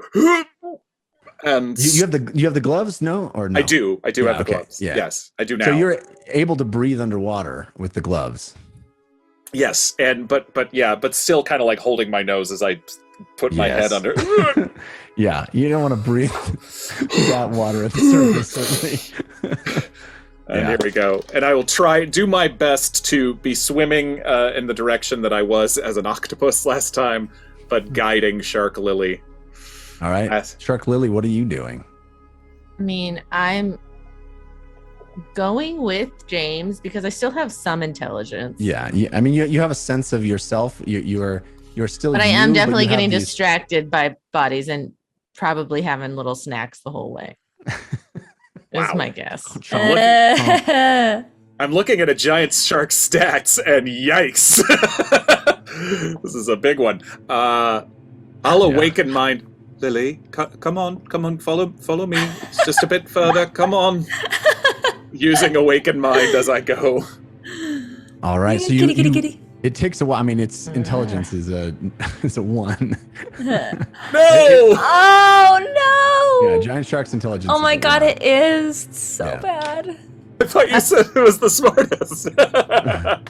Did I? Oh, It's okay. I do. I misspoke if I said that. You push deeper and deeper through this murky water, and all of a sudden, as you go down, the water clears up, and James, you can look back and up and see this thick, almost layer, this film that you've passed through, that is all of these bits and pieces, this floating chum in the water of these bodies decomposing above you. Now you're beneath it. The water is a bit clearer, but it's darker, and you look down, pushing and pointing the shark that you're riding on toward this area, this crevice in the rock that you had discovered as an octopus.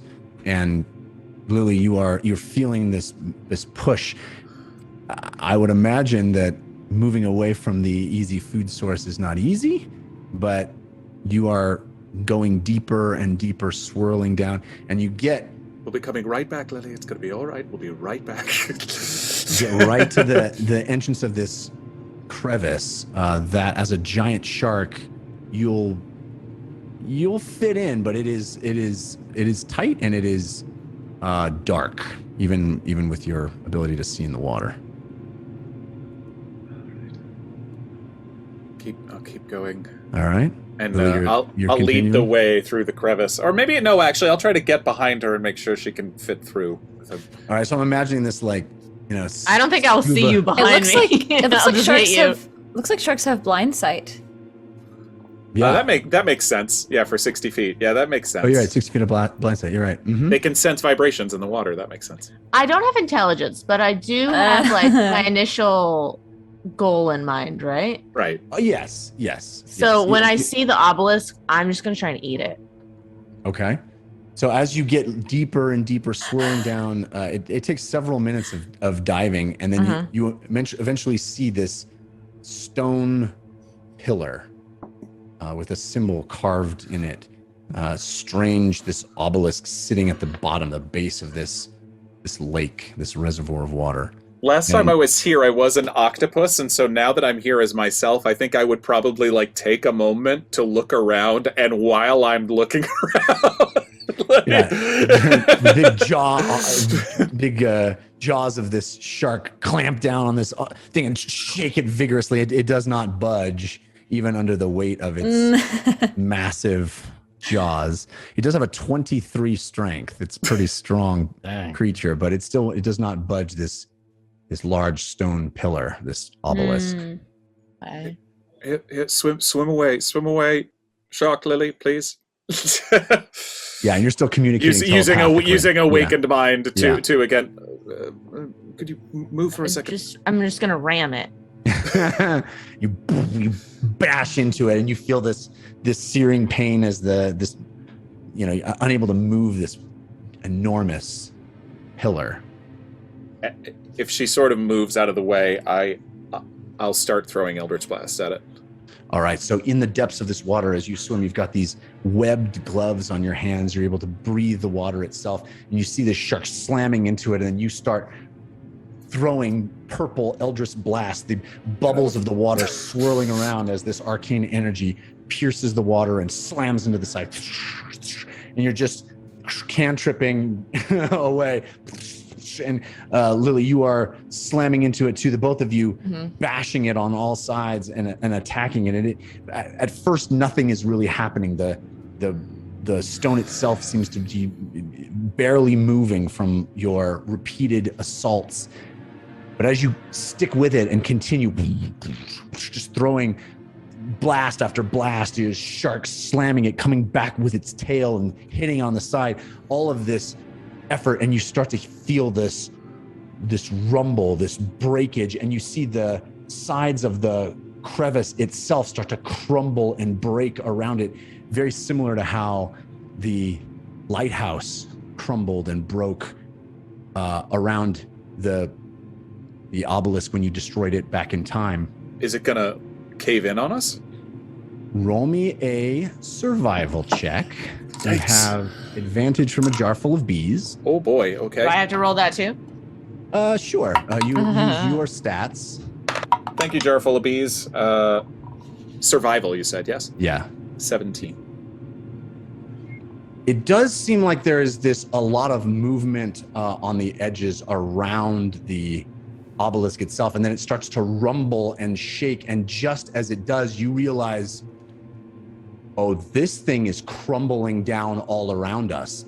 And there is this massive, almost an earthquake as the obelisk itself sort of cracks, and you see a large fissure open up in the side of the obelisk as you attacked it, and this crack starts to sear down the side of the obelisk directly through the center of the symbol that's carved in it. And as that happens, the water around you is moving and shaking, and the walls of the crevice that had gotten you down here start to crumble and break off, and there is huge chunks of rock starting to fall on top of you. Shock, Lily! Lily, get away from that! Come back, come back, come back! You said there was a crack is appearing in the obelisk, yes? Yes. Like- Sharkly, you definitely note the Destruction? movement and the breakage of the bits of rock slowly in the water starting to cave in this area. Does the obelisk look like it's broken?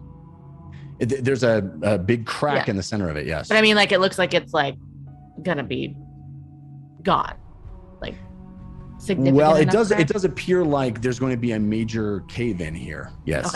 Okay. Then I guess I'll turn around and swim out. You guys are going to swim. Are you swimming out? And James, you're staying to attack it. Continue to attack it. I mean, yeah. If I will, Eldritch Blast's range is obviously a little farther. So if I can still get a few shots off, like from 120 feet away, I will do that as soon as Lily gets safely out. All right. As you guys are swimming, the shark starts to swim up, and James with But your if I swim see speed- James continuing to attack it, I think the shark's going to continue to attack it All right. So you turn back and you because start swimming it says down, the shark is fearless and Right. has a mission. and Right. you go down and you slam into it again. And James, as you swim up, you pass the shark going the opposite direction, and you start casting Eldritch Blast down behind it, and you see the shark going down and slamming it again, bashing it with its tail. And all of a sudden, both sides of the rock absolutely come off from the like a ledge of rock detaches from the side, and it starts falling, caving in on you. There's almost no water to be seen above it, no hole to swim through. Both of you roll me a dexterity saving throw, please. James, you have advantage from 12 rum sips, and Lily, you have advantage from Hadrian X. Thank you, 12 rum sips. Oh my gosh, I have advantage.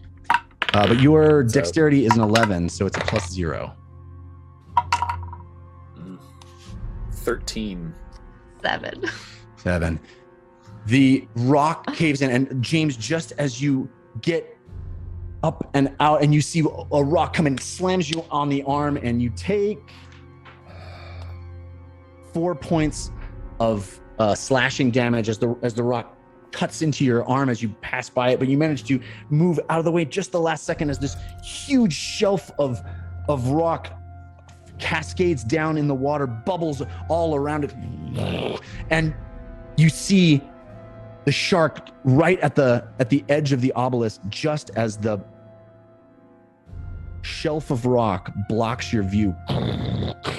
There are big pieces, small pieces, all of it piling on top, and you lose sight of the shark completely. Lily, you have the experience of a huge shelf of rock collapsing on top of you. You're trapped and pinned inside the rock, forcing you to stick into between a much smaller space than you are used to. You take 8 points of bludgeoning damage as you're compressed into this space. You can't move, you're squirming, and You can still breathe the water around you, but you're completely trapped under the water. Okay. I mean, I'll try and get out. I guess. Okay. Okay. You can roll me a strength check. You do have a lot of strength as a giant shark. You have a +6 to strength. And you have advantage from Hadrian X. Oh my goodness. I'm More rolling than me. terrible. Uh-oh. 14. Yeah, it's not going to happen. You twist and struggle and push with all of your might as a giant shark, and you are completely pinned under this avalanche of incredible rocks. Oh no. And that's where we're going to go to intermission. Oh my god! Yeah. Lily trapped at the bottom of the lake in the Underfury. This is going great. We will take a brief intermission, and then we will be back. Thanks for sticking with us through that first half. I'm glad you made it in, James. Morgan. Yeah, Yay. I love you guys. Perfect timing. An evil yam that we got in that section from the Cosmic Lord. Thank you. Thank The you. Cosmic Lord. That brings Cosmic our Lord. tug of war up to Team Force of Good 67%, Team Force of Evil 33%. Never mind. I was All right, we'll thinking be about the back Force of after Good. intermission. See you soon. Bye.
And we're back. Thanks for sticking with us through intermission.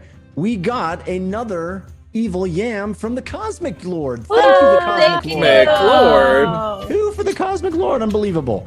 Very generous, and we very much appreciate it. And it puts Team Force of Evil at 49%. Team Force of Good at 51%. No. The difference is a mere few balloons. Couple of balloons. Anybody's game at this point. So thank you, the Cosmic Lord, for that. All right, when we left off, Lily, as a shark, was trapped deep at the bottom of the Under Fury Lake, under a cascading cave-in of rock. James, you are swimming up and away. If I saw that happen, I would swim back towards her for sure. All right, so you saw her the shark disappear under this falling rock. Your arm stings from the slice that the rock hit you with. Yeah. But you swim down and you can see this massive cave-in all around and in between the crevice where the obelisk sits. And awakened mind, unfortunately, requires me to see her, which I can't. Roll me an investigation check. Maybe you can. What do I see, Jeff? Well, you have blind sight, so you know that you are trapped underwater. There's rock all around you. You are a giant shark. It's dark. You're basically caved in as a shark. The bottom of this. I mean, you could probably see like an edge of the obelisk itself there. Is there any room behind me? Roll me a dexterity check. Let me see if you can wiggle or move. James, you had advantage from Fallstar, and Lily, you have advantage from Chef Scott 68. Thank you, Fallstar. Oh gosh, I just rolled terrible too. With advantage, I got a 9. All right, yeah. I mean, you don't see, you're in the water. You're swimming around. I got a 17. I guess that's not bad. Okay. There's big rocks all around. You have a hard time. You can't make out where any section of shark seems to be poking out at this point. But Lily, you can wiggle your tail slightly. You have a bit of wiggle room there, but you're pretty well stuck. Okay. I'm going to cast telekinesis. And with telekinesis, I can lift up to 1,000 pounds. Okay. So I'm going to with my mind throwing things out of the way. All right. And how long does telekinesis last? 10 minutes. Okay. So you start hovering there in the water with your webbed gloves and inhaling the actual water as air. You start concentrating on these large boulders, these chunks of the cavern wall that have broken off and filled in the gap. And you start imagining them moving, and they start to shake and rattle, and you see large boulders. There are big, huge slabs that weigh in excess of 1,000 pounds that you can't seem to budge with your mind, but you start picking up the smaller boulders that are still massive, huge chunks of this thing, and you start lifting them and moving them up. What are you doing with them exactly? I mean, just trying to, the last place I saw Lily the shark go, I'm trying to just shove them off to the side. Okay. And I mean, if I need to, I will Eldritch Blast a thing to break it down into a smaller, 1,000-pound size and move that and basically just sort of keep that up to kind of keep burrowing. All right, you start blasting it with your purple energy moving through the water again, hitting chunks of rock. You see them cracking and breaking apart. Are the blasts hurting me? Are they hitting me on the other side of it? You definitely feel the impact from some of sense it with your blind side as well. I don't think. Actually, roll me an attack roll, James. Okay. A couple of them, because you'll do a couple of them. Okay. So you have advantage from 12 pint sips on the first, and advantage from that gamer share on the second. And what was the force of good? Does force of good? It does add a D4 to your attack rolls. A D4 to my attack rolls with advantage on the first. is a 23 on the first one, and on the second one is a 21. All right, so you do not hit shark. You pinpoint accuracy. You're breaking apart these rocks, and as the rocks are breaking around you, Lily, you can start to feel more give with the back of your body, with your tail and your dorsal fin. You can sort of get more movement, and as you start to break these apart, you see this white sheen, this smooth skin of a shark start to appear in gaps in the rock. I will use telekinesis to kind of grab her tail and pull her. Okay, all right. Lily, I can roll a strength check with it if you want me to. But yeah, If I feel opening behind me too, I think I would attempt to swim. I don't know, can a shark swim backwards? They cannot. No, they can't. But you could probably add. Why don't you roll me a strength check as well, Lily? You have advantage from Falstar, and James, you have advantage from the Xenomorph Bob. Thank you, Xenomorph Bob. It telekinesis. It's a strength roll, but using basically my spellcasting modifier, so it replaces strength for it. So Katie, you have +6 to strength, so you have quite a lot of strength. You get Nat a natural 20. Nat 20. Natural 20. What did you get, Katie? 11. I've rolled terrible. I've rolled 7s, 4s, and 5s the last New 6 dice. rolls. New dice. Baby shark, Katie shark. I'm putting these dice in the garbage. All right, so luckily, even though you can't seem to budge your front, your back, you're pushing with all of your giant shark strength. Luckily, you feel this incredible pull from behind you, and you squeeze. And James, your telekinesis, you muster all of your mental strength, and you imagine this shark being pulled from its from where it is held by the collapsed rock. I'm like Yoda with the X-wing on Dagobah, but it's Lily as a shark. It's exactly what it is. It's exactly what it is. And you with this massive, you see the shark plop out, and you this flood of debris, and Lily, you take another only 1 point of damage as you scrape past the rock. And you're kind of going, as a shark, not comfortable. This is not a pleasant experience to be pulled backwards, but at least you are free, and you start able to swim in the open water again as rock is breaking all around you, continuing to break all around you. I'm pointing up. Go, come on, go, get out of here. I think as soon as I turn around, I would go up.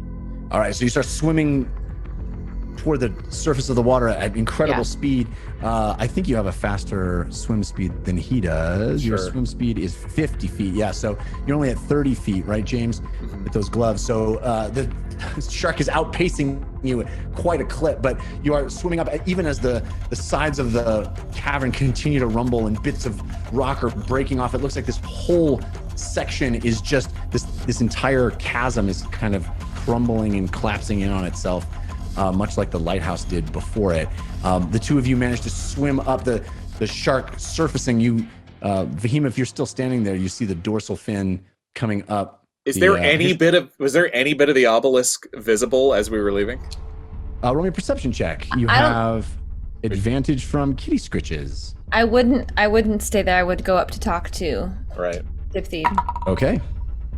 I just rolled another natural 20. All right. So yes, as you swim with all your speed and pushing against the water with these incredible gloves, you turn back and glance down, and you see bits of that obelisk. Bits of it. Unmistakable, crunched underneath this collapsing structure. It's not clear to you, even with the natural 20, it's not clear to you whether it actually broke, but you can see bits of it peering through as the rocks continue to fall, slowly through the water, crumbling on top, piling on top of it. You saw the crack. You definitely saw the crack, but you aren't sure if the obelisk, just like you weren't sure in the lighthouse if the obelisk itself was completely destroyed. You saw it burn, and you saw the lighthouse collapse on top of it. 22 years in the past. But here, it is buried deep in the waters. Okay. All right. Yeah. All right, as the two of you get to the surface, Fahima, you have walked up, and Diph Theed is continuing her sort of angry dig there in the ancillary chamber there, the higher chamber in the Underfury. Okay, so she'll cautiously approach Diph Theed and say, "Hi again, sweetheart tur mhebsini nurite. Can I help you in any way?" I don't want your help. I am not like you anymore. Maybe I never was. I belong below in the darkness with the things that lurk. With the spiders. Okay, I will not help. I hear you, I understand. Why do you think you have to be alone? This is where I belong. No. Well, you know that there are others like you. There are other drow. You see her. All you see is the back of her. This movement stops as she was digging, and her shoulders tense up. I've seen them.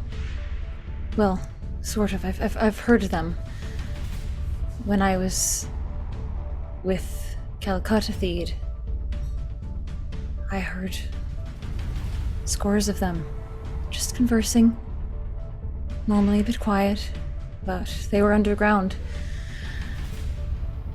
I had a sack over my head, so I couldn't quite make out what was going on, but you're not alone. She turns and looks at you.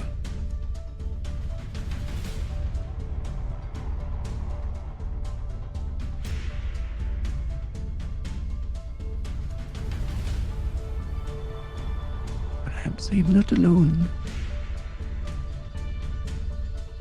But I am doomed. So do you think... I'm asking you because I genuinely don't know, but do you think that the rest of the drow are doomed as well? Is Calcutta Theed doomed?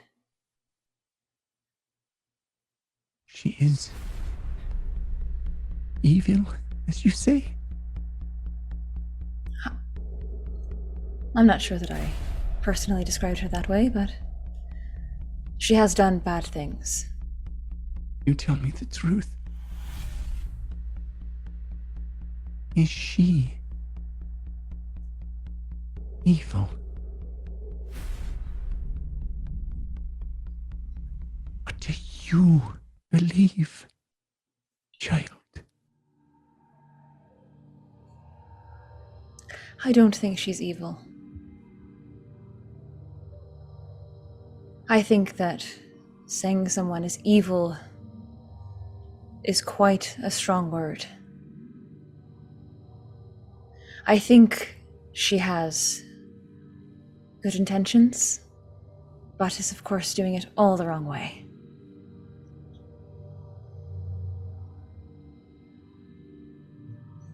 She's hurting people. Lots of people. But her goal is not to destroy. It is not a blissful, indulgent joy in destruction or murder. That's perhaps how I would categorize someone who is evil.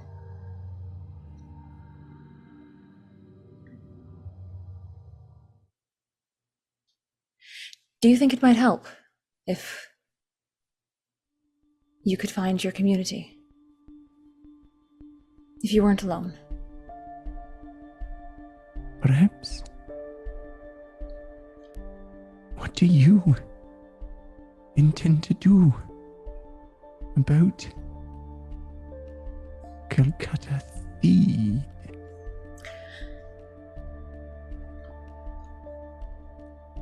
Did you have trouble saying that? The Theed there. Yes. It's all right. As of now, I intend simply to evade her. I think that's what's important. Keeping her off our back and not leading her to my dad. The thing that she wants most at the moment is me, or the information from my dad, so keeping that away from her is paramount.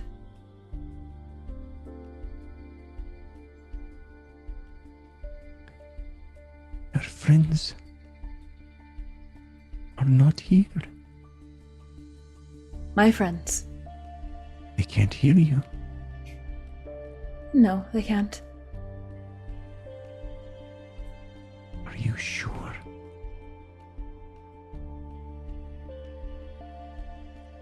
Fahima backs away a few steps. Well, they're just around the corner. Just a few feet away, in fact. Tell me what you want. Not what you think they want you to want.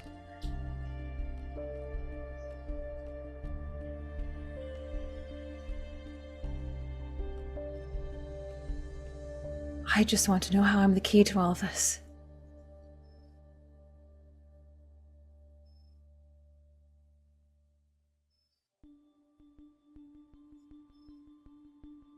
You evade my question. Did I?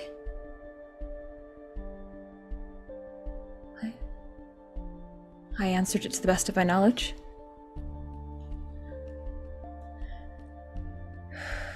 I would like you to leave me. I would like you to get out of here.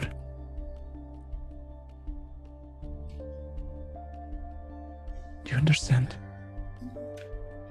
Are you sure you don't want me to help you find the other drow? I think I'll find them one way or the other. By digging Or into the they'll earth. find me. Well, I can tell you they're far from here.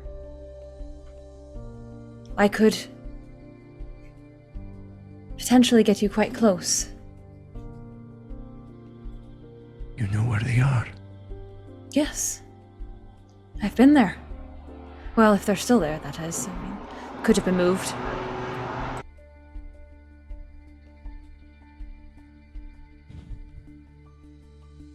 Can you send me there now?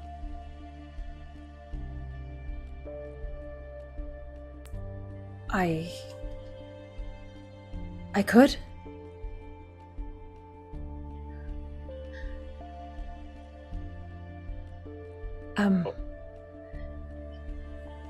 Can I roll an insight check on this? Whoa. You have advantage from the Cosmic Lord. Thank you, Cosmic Lord. You are coming in hot with all these advantages. Thank you so much.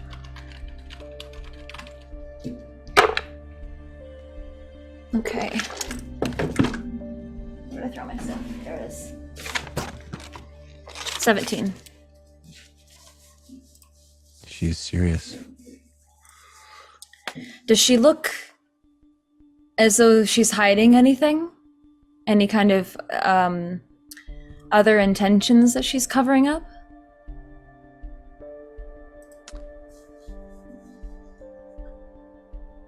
There's certainly more to this situation than you can perceive, but this request is as direct and it seems very genuine. Diph, I can send you there, but there's something you must understand. Right now, we're weighing the balance between you finding your community and her using you to find information about us. I do want you to have that option, but just know that she will question you.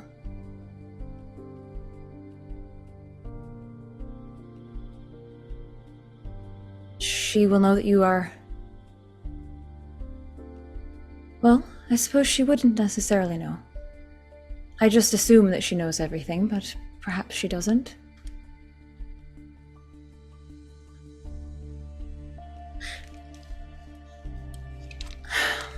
What are your feelings on Calcutta Theed? I have never met her. And of what you've heard? If she has gone through what I am going through, I want to meet her.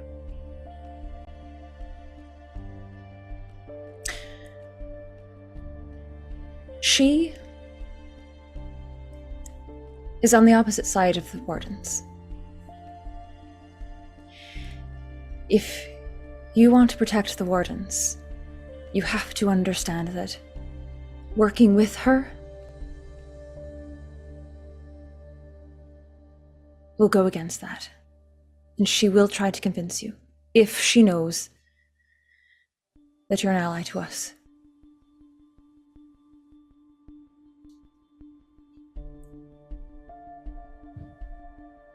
I no longer know who I'm an ally to.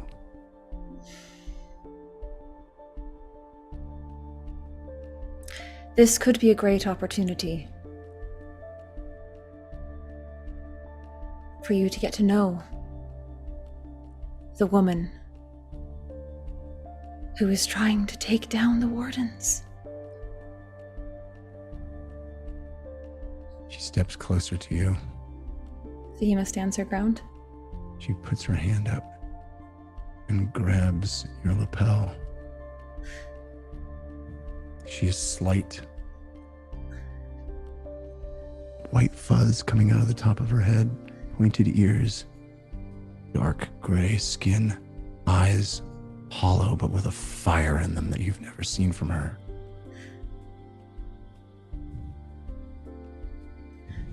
Give me what I want. And then she catches herself. Are you going to send me or not? When I first met you, you told me to trust. And I'm trying to do that right now. Do you trust yourself? You must answer yes, truthfully.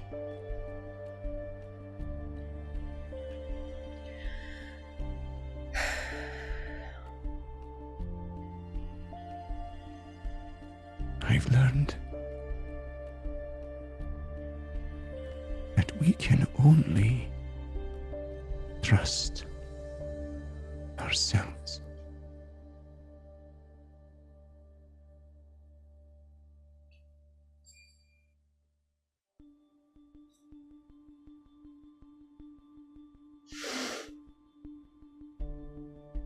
Diph Theed. It's either you stay here and you dig to who knows what, or you do something for the greater good.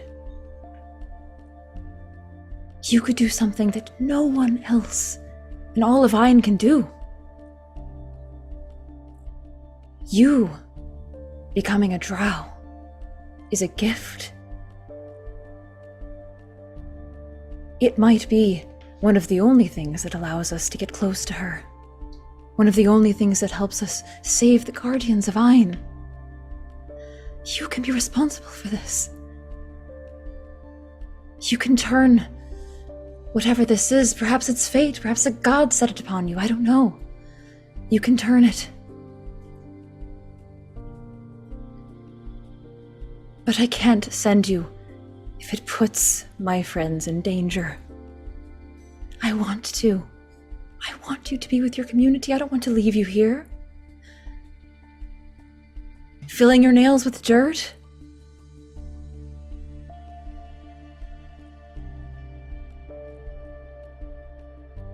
She backs down from you.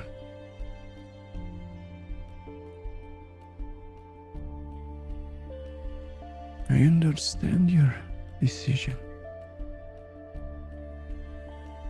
She turns and she sits cross-legged again on the ground.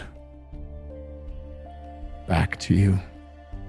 And she starts slowly digging. That's about the time that James and Lily get to the top of the water. Fahima! Calling up the cavern. Fahima, hello! Hi, yes, I'm coming. Can you end concentration, please? Now? Yes! Okay. Fahima drops concentration on polymorph And without Lily, seeing what's going on.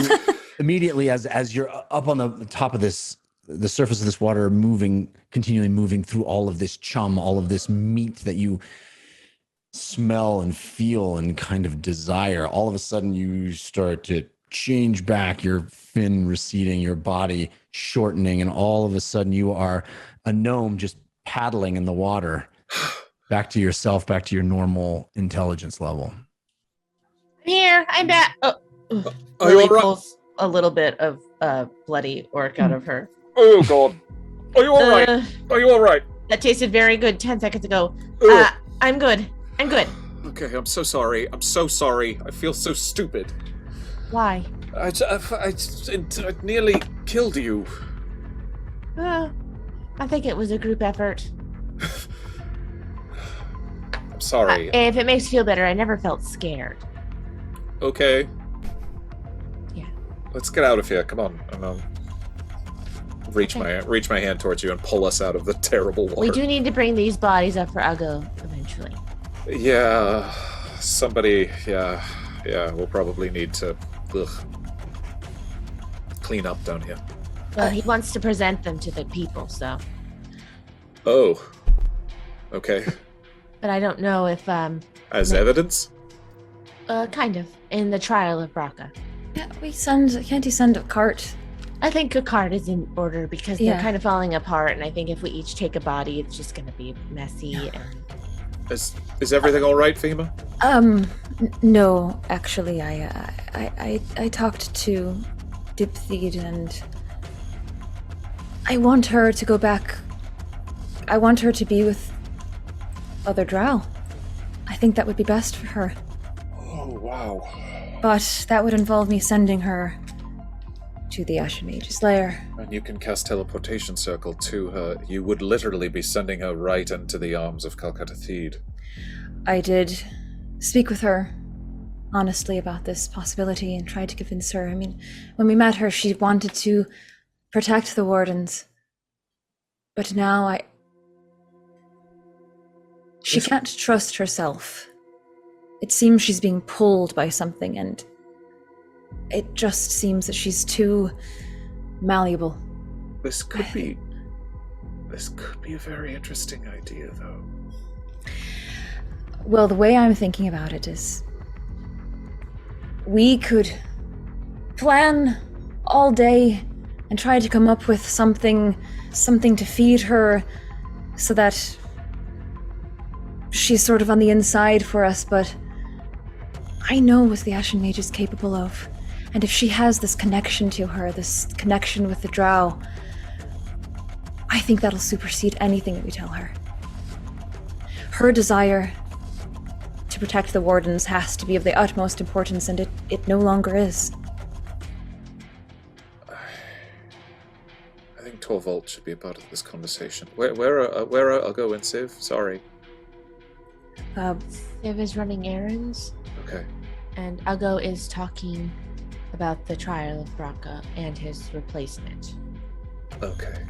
And speaking of that, That's as you mentioned, Civ is meeting up at a pre-designated location with an orc that he made contact with during the coronation. He is my friend. We are friends now. Right. And this orc is a man of his word, or an orc of his word, I should say, and brings the items that you requested, even though they were as nefarious and difficult to come by as you explained. And I will make him the richest orc in Thorn because of it. He accepts this huge amount of gold, and he says, I have other things you might be interested in, my friend. I'm listening. I have dwarf goods. Stolen from the dwarves. Some of this gold is stolen from dwarves. I would like dwarven heads more. Well, I have noticed that orcs... How do I say this? Their craftsmanship is not necessarily as good as the dwarves. Saying that around here is liable to get you stabbed. Well, that is why I'm saying it to a businessman, such as yourself. You know the value of such things. I do. You could sell it. And you Make a give it to profit. me out of the kindness of your heart. No, there is something I need you to do. It seems there are some orcs that are speaking ill of my friend.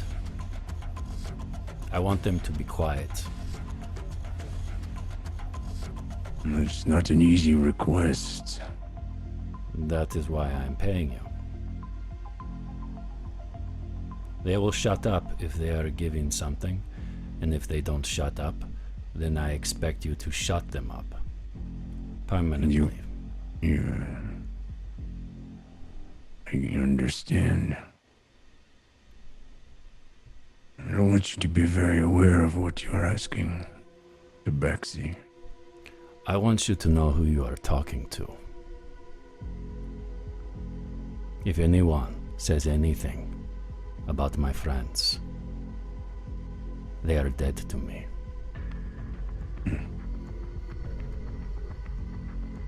Yeah. At least there's still some of the orcish ways in the new war chief. Then you understand.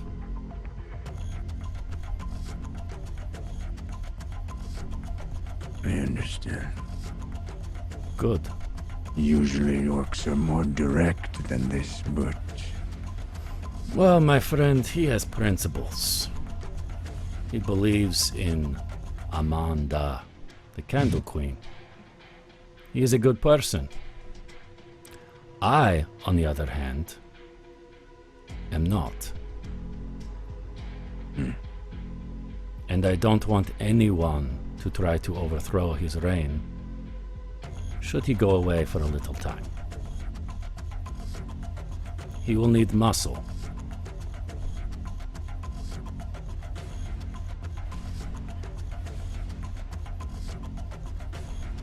I think I can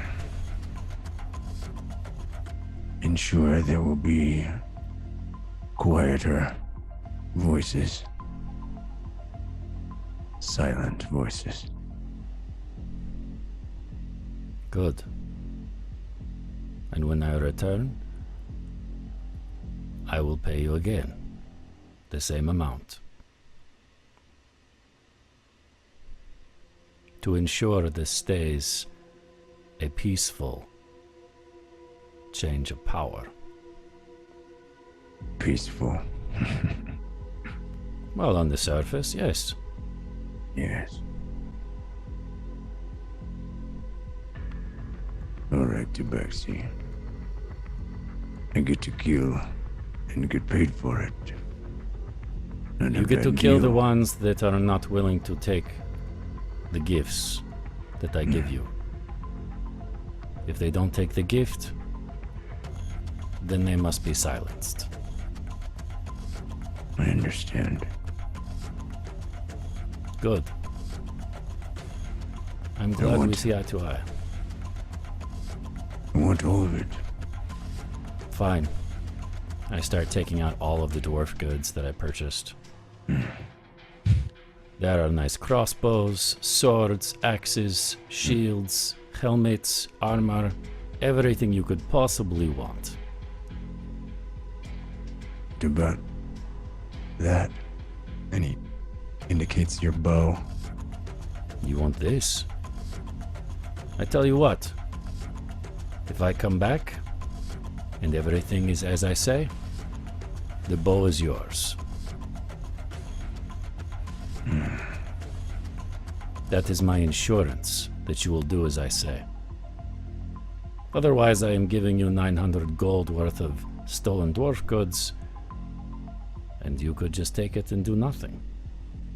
But if you want this bow, and by the way, it is enchanted. You can too. Good. Good. I like you. No, you don't. Well, I respect you. I prefer that. You're still not going to tell me your name? My name is 900 Dwarven Gold.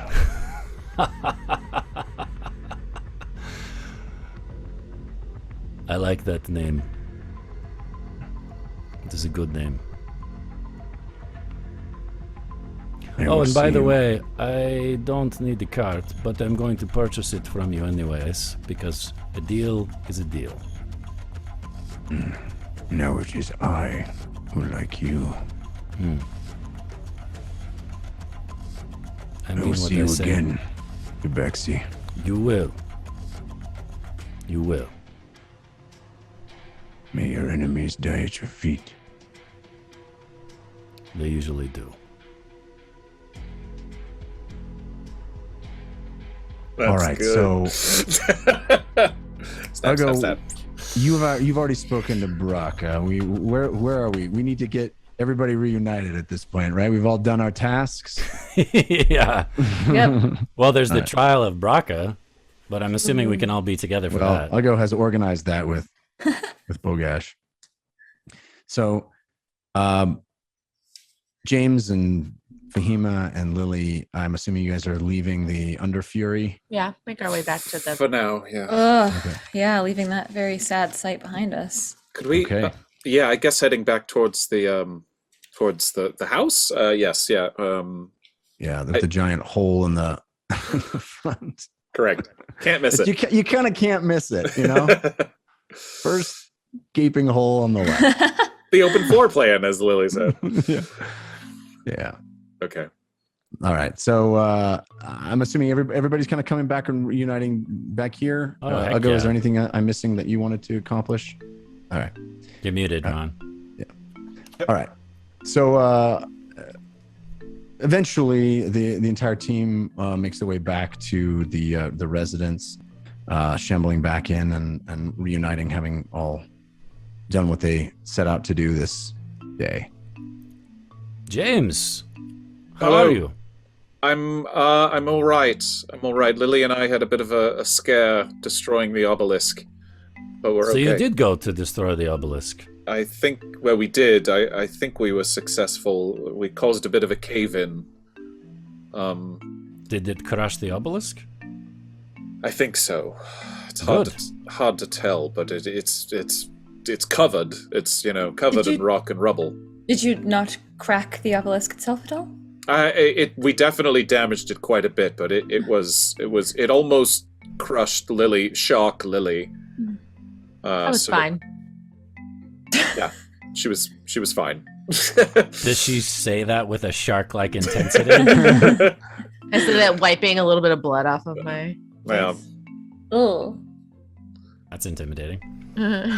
Uggo, what's happening now? Trial of Brakka. Right now? Oh, I don't know if Bogash is ready, but whenever Bogash is ready. Did you need the corpses for that? I have a cart. Yes. We can put the corpses in the cart. It is ours now. Okay, well, I made a figure pile we of them. send Girk, and then if you did not bring them, we send Girk. He'll bring them. Yeah, they're kind of falling apart a bit, so it would be good to maybe have an assistant with Gurk, so he It's doesn't good. have to do the whole job It's himself. going to be very unpleasant. Might need a team of people. You did not think about decomposition. Yeah, if there's some kind of extra There was time bonus pay that might be appropriate. I think the aboleth or whatever was down there was something was keeping them in stasis. Now that it's gone, it's all gone bad, literally. Can you still tell that they are orcs? Because we need them to look Yes. like orcs. Yeah, They're just decomposing orcs. Yeah, it's not pleasant, but yeah. Good. Then that will get the message across. Uggo, I have a bit of a weird suggestion. No matter what the outcome of the trial may be, I don't think you should kill Brakka. If Orc community find Brakka guilty and sentenced to death, Uggo should be one to kill. We had this discussion while you were gone, James. I will strongly put in a vote to keep him alive. I know it's the orc way. I wouldn't want to do that to you. And something tells me that Brakka still maybe has a part to play. I was telling Civ earlier when you were missing. Sorry, yes, I was distracted and I didn't want to leave before taking care of some unfinished business, and that obelisk was kind of high on my list. I'm sorry. Go ahead. No, you do not need to be sorry. I understand your concerns. I was telling Civ, sometimes I feel like Brakka is you, but further down the road. Rather, better way to say is, did not have the benefit of family. Yeah. There was That's something better. There were some things that were made very clear to me that hearing you and Brakka talk about your father, that I'm not defending Brakka, I'm not. He's done terrible things. Yes. But he also got a terrible deal early on. And he made some wrong choices. And yeah, he and I are more similar than I would probably like to admit. That is very kind of you to say out loud. I'm very... James. Being here and seeing what your... getting more of a sense of what your father was like and seeing what it did to Brakka, it made me even more proud of you. Thank you, but I struggle, James. I think I'm going to leave. I have decided, told Bogash. The decision of whether Brakka lives or not will be up to orcs of Thorn. Uggo will state what is true. Tell them what he understands of situation. But ultimately it is their decision. And if orcs decide that the crimes of digging up, and you see Uggo visibly calm himself, ancestral tree, then he shall die. Don't forget all the people he killed. I know. Feeding them to that creature. I know. They had families. They did. They did. There's also just a part of me that doesn't want the old ones to get what they want. Because they want Brakka dead. But I hear you, and I can't disagree with anything you said. The old ones don't honor the people that lost their families. The decision will be in the hands of Thorn orcs. Should we go then? Just as you say that, you see Gurk run back in. I'm sorry, Warchief, I could not find you. Oh. He just arrived. So you found him. Good job. Thank you. Good job, Kirk. Bogesh calls for you. Kirk. Go ahead, Lily. I think I was just going to say what you were going to say, so go ahead. Dirk, you should take a few guards with you and bring the bodies that are in the Under Fury to the trial. As you wish. You can Treat use them this with card. respect. You can use this card, Kirk. I will do so. And he The dead leaves. shall be honored. I'm gonna take all the stuff out of it first, but yeah, he can have the card. He can And- borrow it. As he does, you all make your way down into close to the center of town. The center, of course, is the entrance to the Under Fury, but there is a meeting place similar to where you would address the orcs originally when you had stepped out of the Under Fury, having defeated the Aboleth. And Bogash has taken the liberty of calling for the the orcs of Thorn have congregated several times in the past couple of days. At this point, do they have like a specific gong or like, drum? I got stuff to do, man. I gotta. This one guy that keeps going back and painting the same side of the house, and he's like gets like 2 more boards done, and he's like, "Really? Another Come city on!" meeting. Oh man. Passing out the specific colored wristbands. You guys got the wristband? You gotta get back in. Okay, yeah, get back in line. You have to start offering free food and drink just to get people to show up. Really shouldn't have Worst- given up my parking space. Worst Right. festival ever. Thornapalooza. I'd go to that. So yeah, and guards have brought Brakka down. There is this. There's a palpable sense of confusion. Nothing like this has ever really happened. There have been perhaps ago in your memory public executions, but more often it's just sort of there isn't any formality to it. It's just sort of instantaneous and final. The decision is, oh, you died, now you died.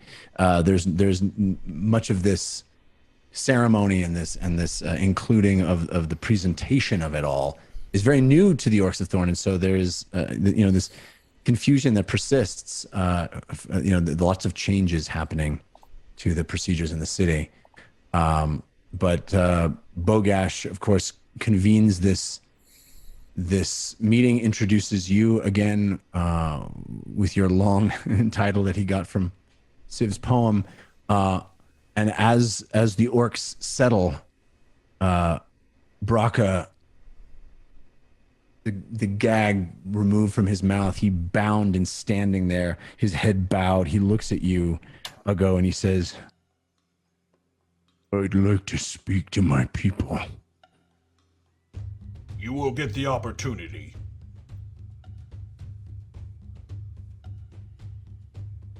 You will be heard from. You will be given your opportunity to say your say. Good. I may disagree with you, but I am not you.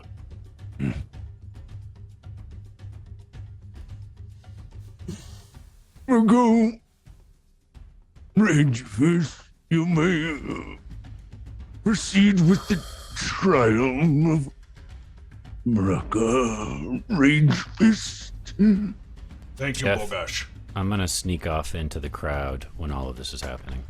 okay. Orcs of Thorn! Uggo calls you one more time. It is time to face what has been done to all of us. I know that some of you, may even be many of you, question what Uggo bring. You question whether Uggo does right by bringing new things to Thorn. Uggo say, you have already done so.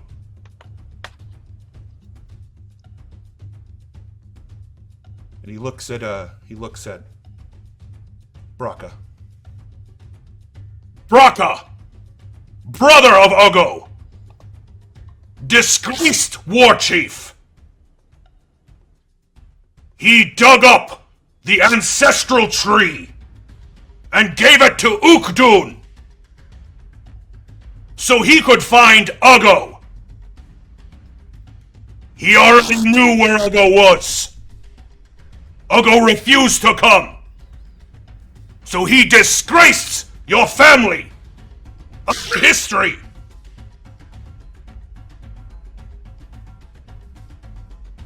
Ukdun sides themselves with a gnome known as Ertenfurt.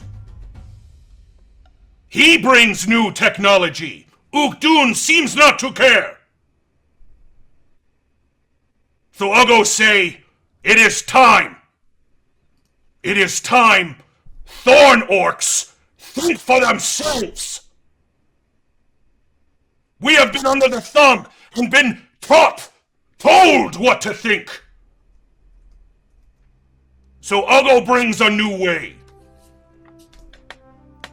Uggo brings choice. Thorn orcs will choose. Each orc will have its own voice.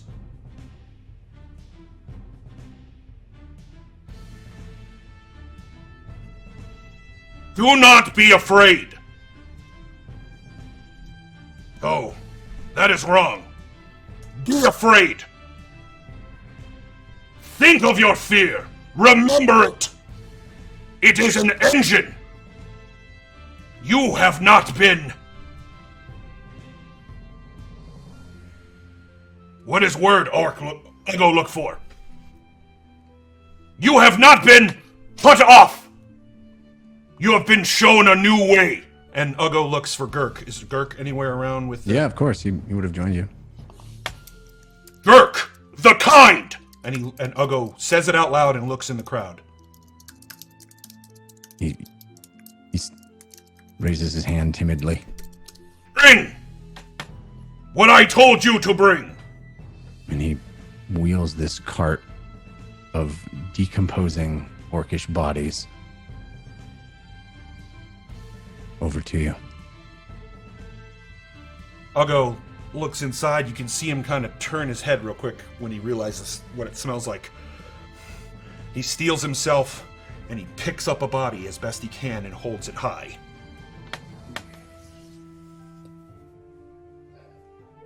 These orcs did not give themselves willingly. They were forced. Brakka and his master. They did this. They forced them to serve. How would you feel if I took your sons, your daughters, and put them to the knife and told you that they asked me to do so? Uggo knows what Thorn orcs would do. Now, before orcs decide what should be done with the weak and traitorous Brakka, Brakka will be given his own voice to defend himself. And he looks at Brakka. Speak! And you see Brakka take 2 steps timidly forward. Not timidly, but reluctantly forward. And he looks at you I'm going to start sideways. spreading whispers in the audience if I can. Okay. I'm just going to be whispering things like, those dead bodies are his fault. Brakka is evil. He swore his soul Oh my god. He swore his soul to a demon. He betrayed your people. I'm going to be saying it in orc too. Yeah. Brakka. While he's talking, shyster. I'm whispering these things into other orcs' ears. Yeah. Roll me a persuasion check while you do that. But Brakka Oh, you mean a charisma check? Yes, indeed. You do have advantage from Just Jules, but it was countered by Fail Waffle. Of course. Of course. Thank you, Just Jules and Fail Waffle. Not too bad. 19? All right. Well, let's see how your whispers work on the actual audience. Oh, because snap. the watchers of the time stream are going to get to judge this in a poll that we will put up. But first, Brakka will make his case. He steps forward. I look on this crowd of my people, and I ask, what is my crime? Strength and security. The orcs of Thorn have survived because of our rage. My father knew it. I know it. But my brother, in his hubris, has forgotten it. Our anger has driven us. It has bolstered us. It has removed our doubts. But Uggo took it from us. Took it from you. Killed it. And he wishes to replace it with what? Wax. A candle. He would tell you to put your faith in the goddess of truth. To serve Amanda. But you have sacrificed to the ripple in the water. You have populated the lake with bodies of your loved ones. You have conquered the demons and stolen their strength. Uggo spits on your sacrifice, tosses their bodies heedlessly to the ground, hauls them in a wagon. Yet I am on trial. What is my crime? Allowing orcs to walk into the water? Cutting down a tree? We buried bodies in the ground, feeding a tree that gave us nothing in return. But when we fed the ripple in the water, it gave us strength,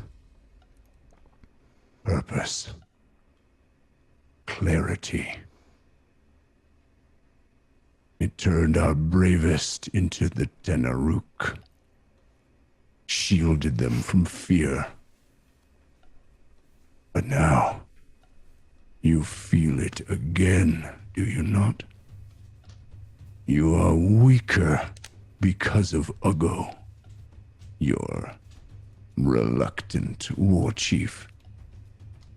He cannot lead you. He didn't even have the strength to kill me, to grab power the orcish way.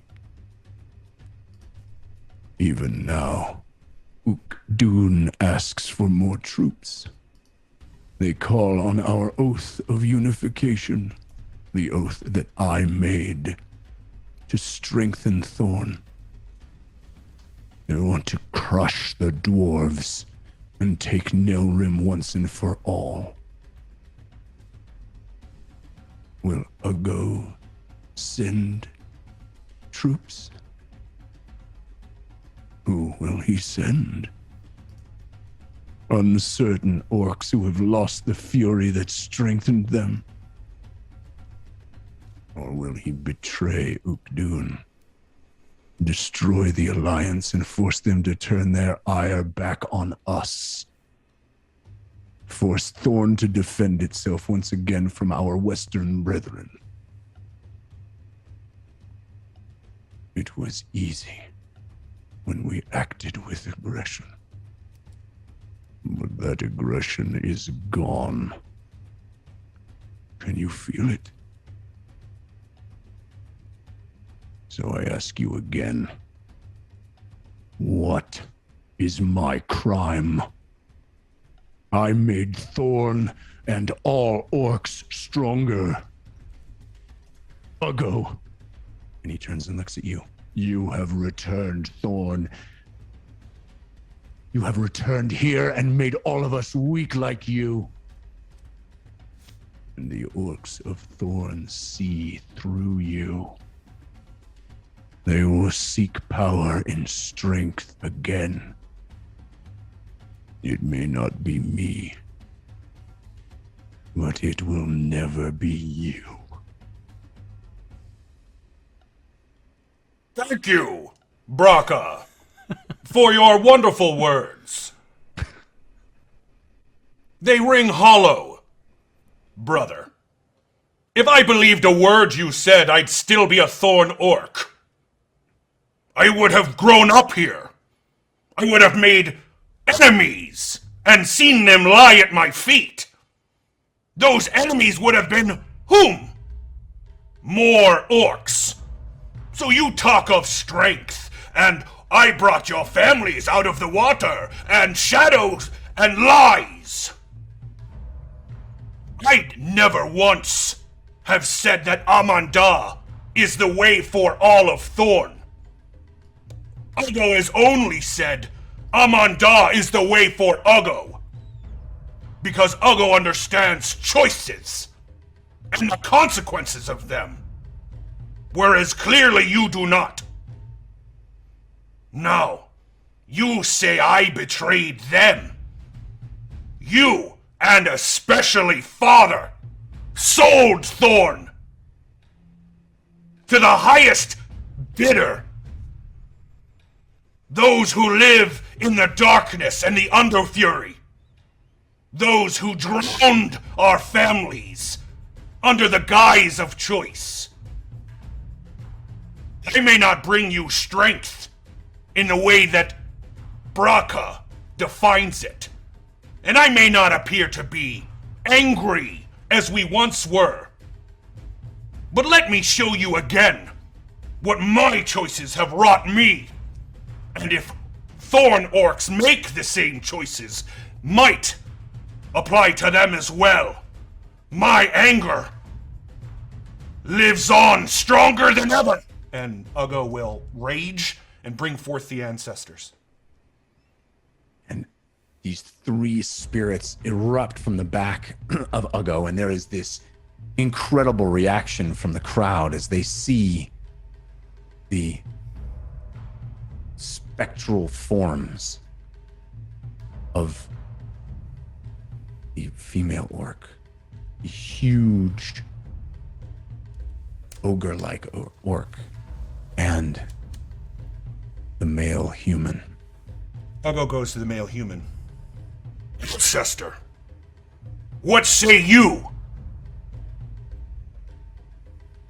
He turns and looks at Brakka.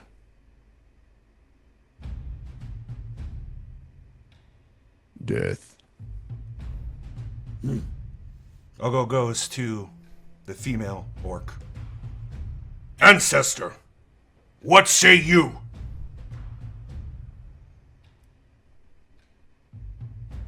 Let the people decide. Yes. And finally, Uggo approaches the ogre-sized orc. You can see he's very, very respectful to this orc as he approaches. Ancestor, what say you? Mercy.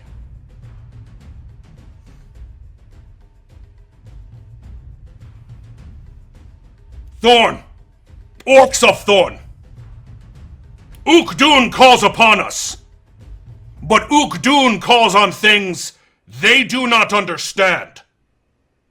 You see these demons running around.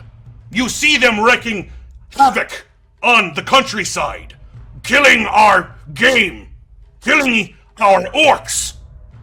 It is time Thorn show everyone else how we handle demons. We kill them and burn them. Uggo will use troops, teach them to be strong again, show them with new ways can defeat the demons. And now, Uggo has said his fill. Uggo votes. Brakka should see mercy. Now, Orcs of Thorn shall vote. And what does our poll say with the watchers of the time stream? I'm so curious. Well, there was a poll that was put up before the characters had their chance to speak. It was awesome. Thank you so much to one of our mods for putting that up. You're out of order. This whole trial is out of order. We now have a new poll up. There's only 1 minute to cast your vote, so please go cast your vote now. We took out the ability to use your clamshells because a lot of folks use their clamshells in the first one, so we want to make sure it's more fair. The results of that first poll was 54% yes, and Mr. Jared Kajak contributed 34,000 channel points to make that happen. I was pushing the scale. That is me in character. Yes, he dies. Yes, that is me Yes, he in dies. character. Should he die? Yes. 100%. Wow. Yeah. And with the clamshells, looks like we had 800 votes. Wow. It's amazing. Well, Everybody Right. wants a way to use their clamshells. I think we're giving them away. Muted. Well, I also, people can vote however they whatever they deem fit. Based on. Okay. Same result. We got a 64% yes. Should Brakka be put to death? 36% no. I didn't even And vote that there's- time. Thank you to chat. There is an overwhelming response to Uggo from the crowd. Death. Uggo said to Thorn Orcs they would have a choice. Uggo disagrees with Thorn Orcs, but that is okay. This will be what happens from now on, from those who commit the worst crimes in our community. Since I am War Chief, it is my responsibility to carry out the killing blow of those against our community. Uggo is a follower of Amanda. His own code says he must offer redemption to Brakka. But the code also says that if he chooses not to be redeemed, then he should be liberated from his existence. Brakka, in the eyes of all Thorn Orcs, and in the eyes of Uggo's Amanda, I offer you redemption. Turn from your ways, join Amanda's light, and you shall be shown mercy. Turn away, and I shall kill you myself. What say you? Let it be known that you made the people choose what you could not. I chose, brother. I chose to set you free. To show you that we were raised wrong. I gave you the opportunity, and you shoved it back in my face. And for that, Uggo crushes his skull with them all.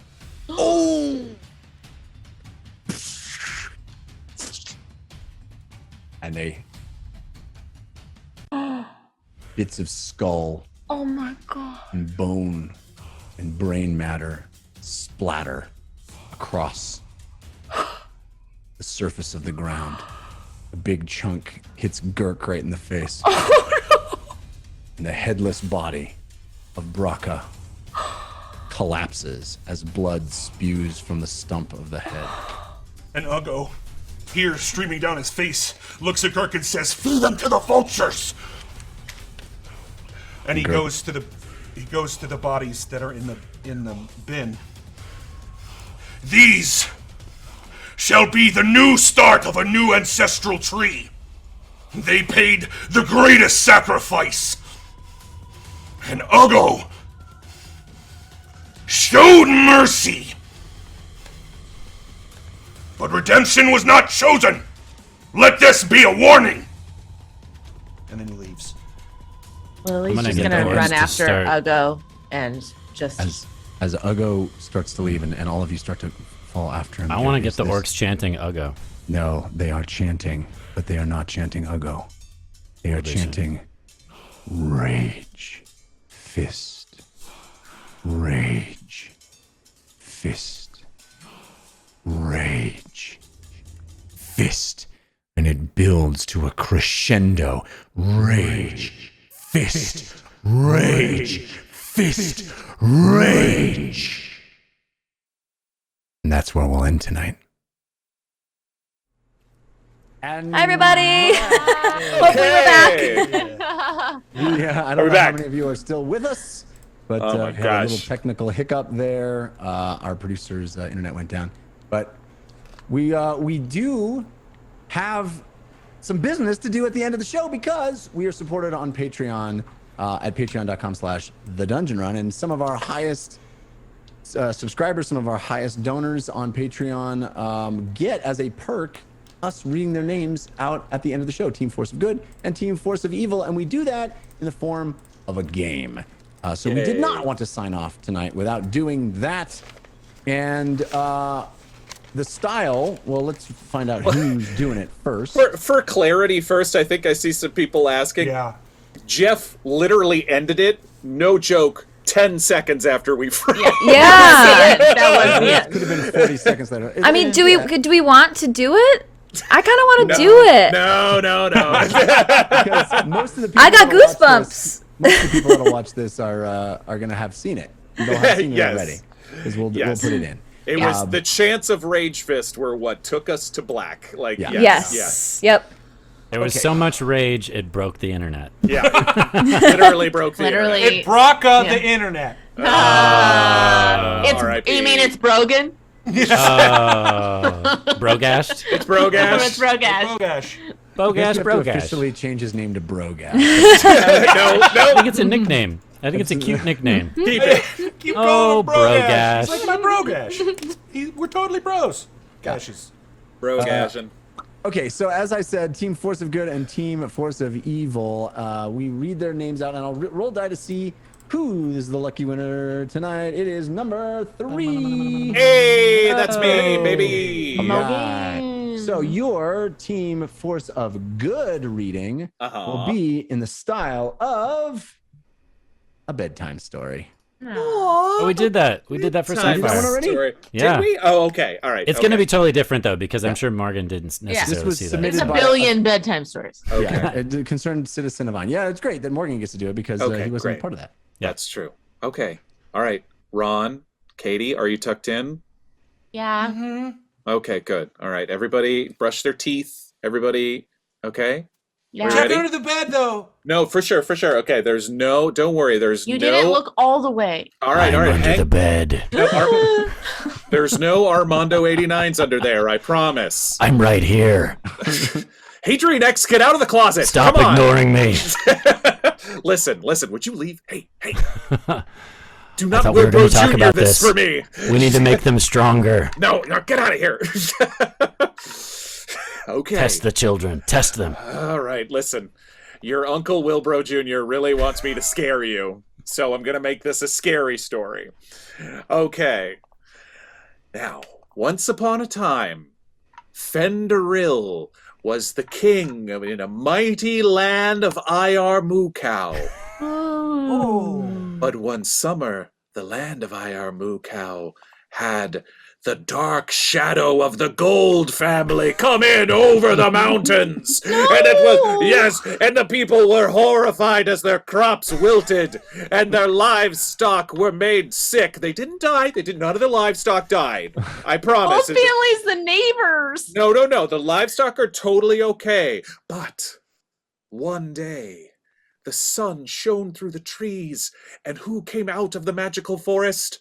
Just Jules and her friends, Kitty Scritches and the Dungeon Run Yay. The three of them walked out of the magic forest with amulets. I don't know. Amulets? Yeah, amulets. Okay, yeah. They walked out all holding Brakka amulets. And they held their Brakka amulets up to the cloud of the Gold family, and they said... I'm cold, Candor. Give me more blanket. Okay, I'm sorry. Here, sorry. We'll get you some more blankets. Bob Toughen Harris. her up. No blankets for her. Wilbro Jr., would you stop that? I don't know what your parenting style is, but we really need to have a chat. Bad cop, good cop. Anyway, where was I? Okay. Gito, 17. All right. But the three heroines, the three, Just Jules, Kitty Scritches, and the Dungeon Run Yay took their Brakka amulets, and they brought it to the magic Mickey Wolf. And the Mickey Wolf went, "Ow!" and listened.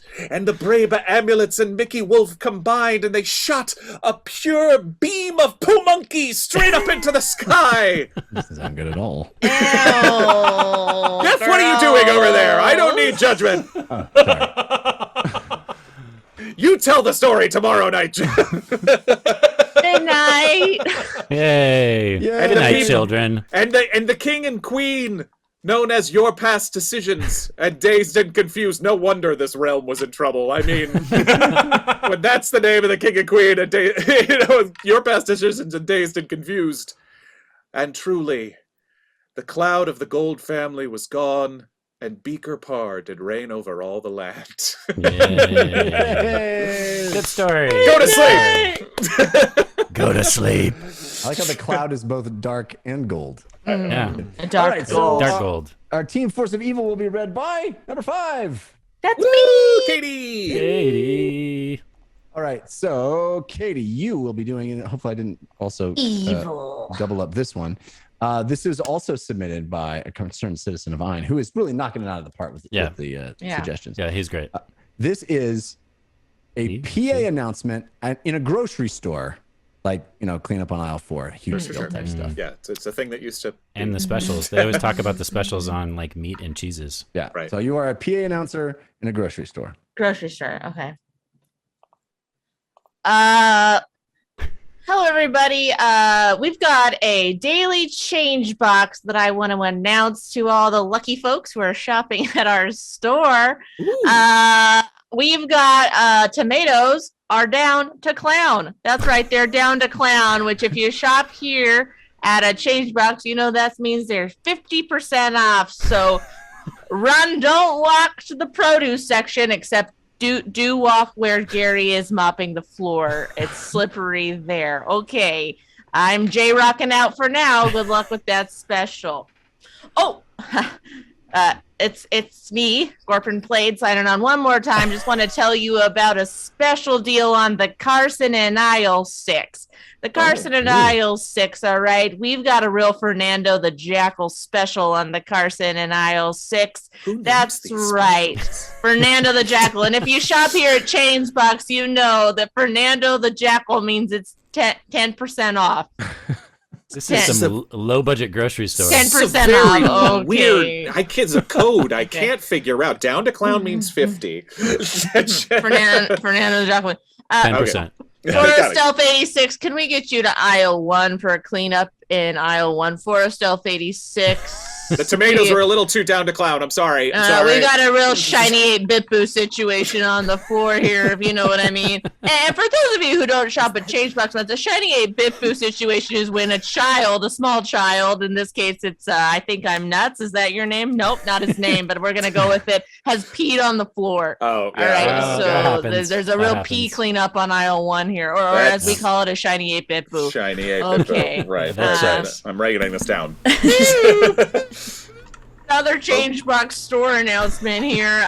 We got a studentagram, which means we've got someone, Yudin, who works at the neighboring market, and we call this a student of Grimm because we don't like people from the neighboring market in this store. Yeah, this is what we call an expendable crewman. Get him! Wait. They're inciting mob violence against other. Yeah. All right. Also, Changebox will be closing in 10 minutes. Please make your final selections and head to the cash register. Things get crazy here at night.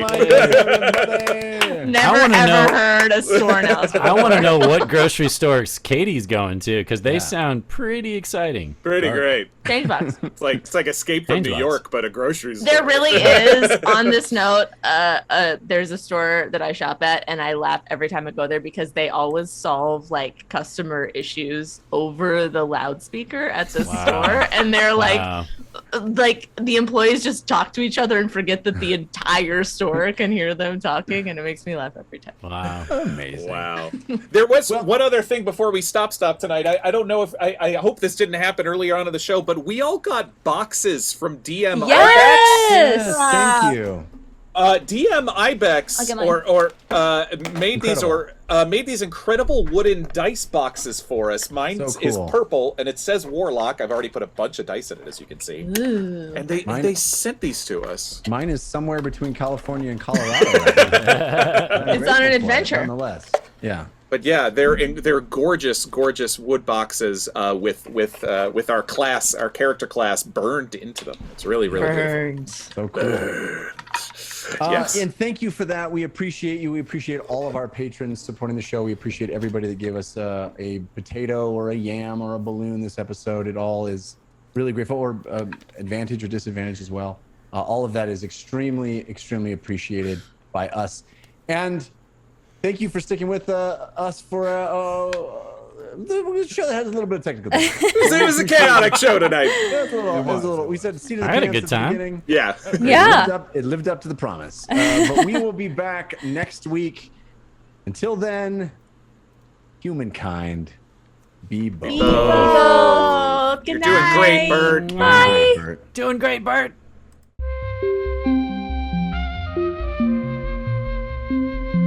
It started.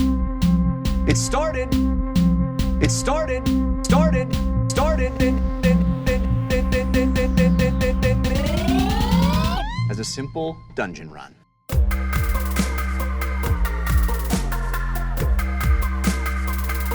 As a simple dungeon run.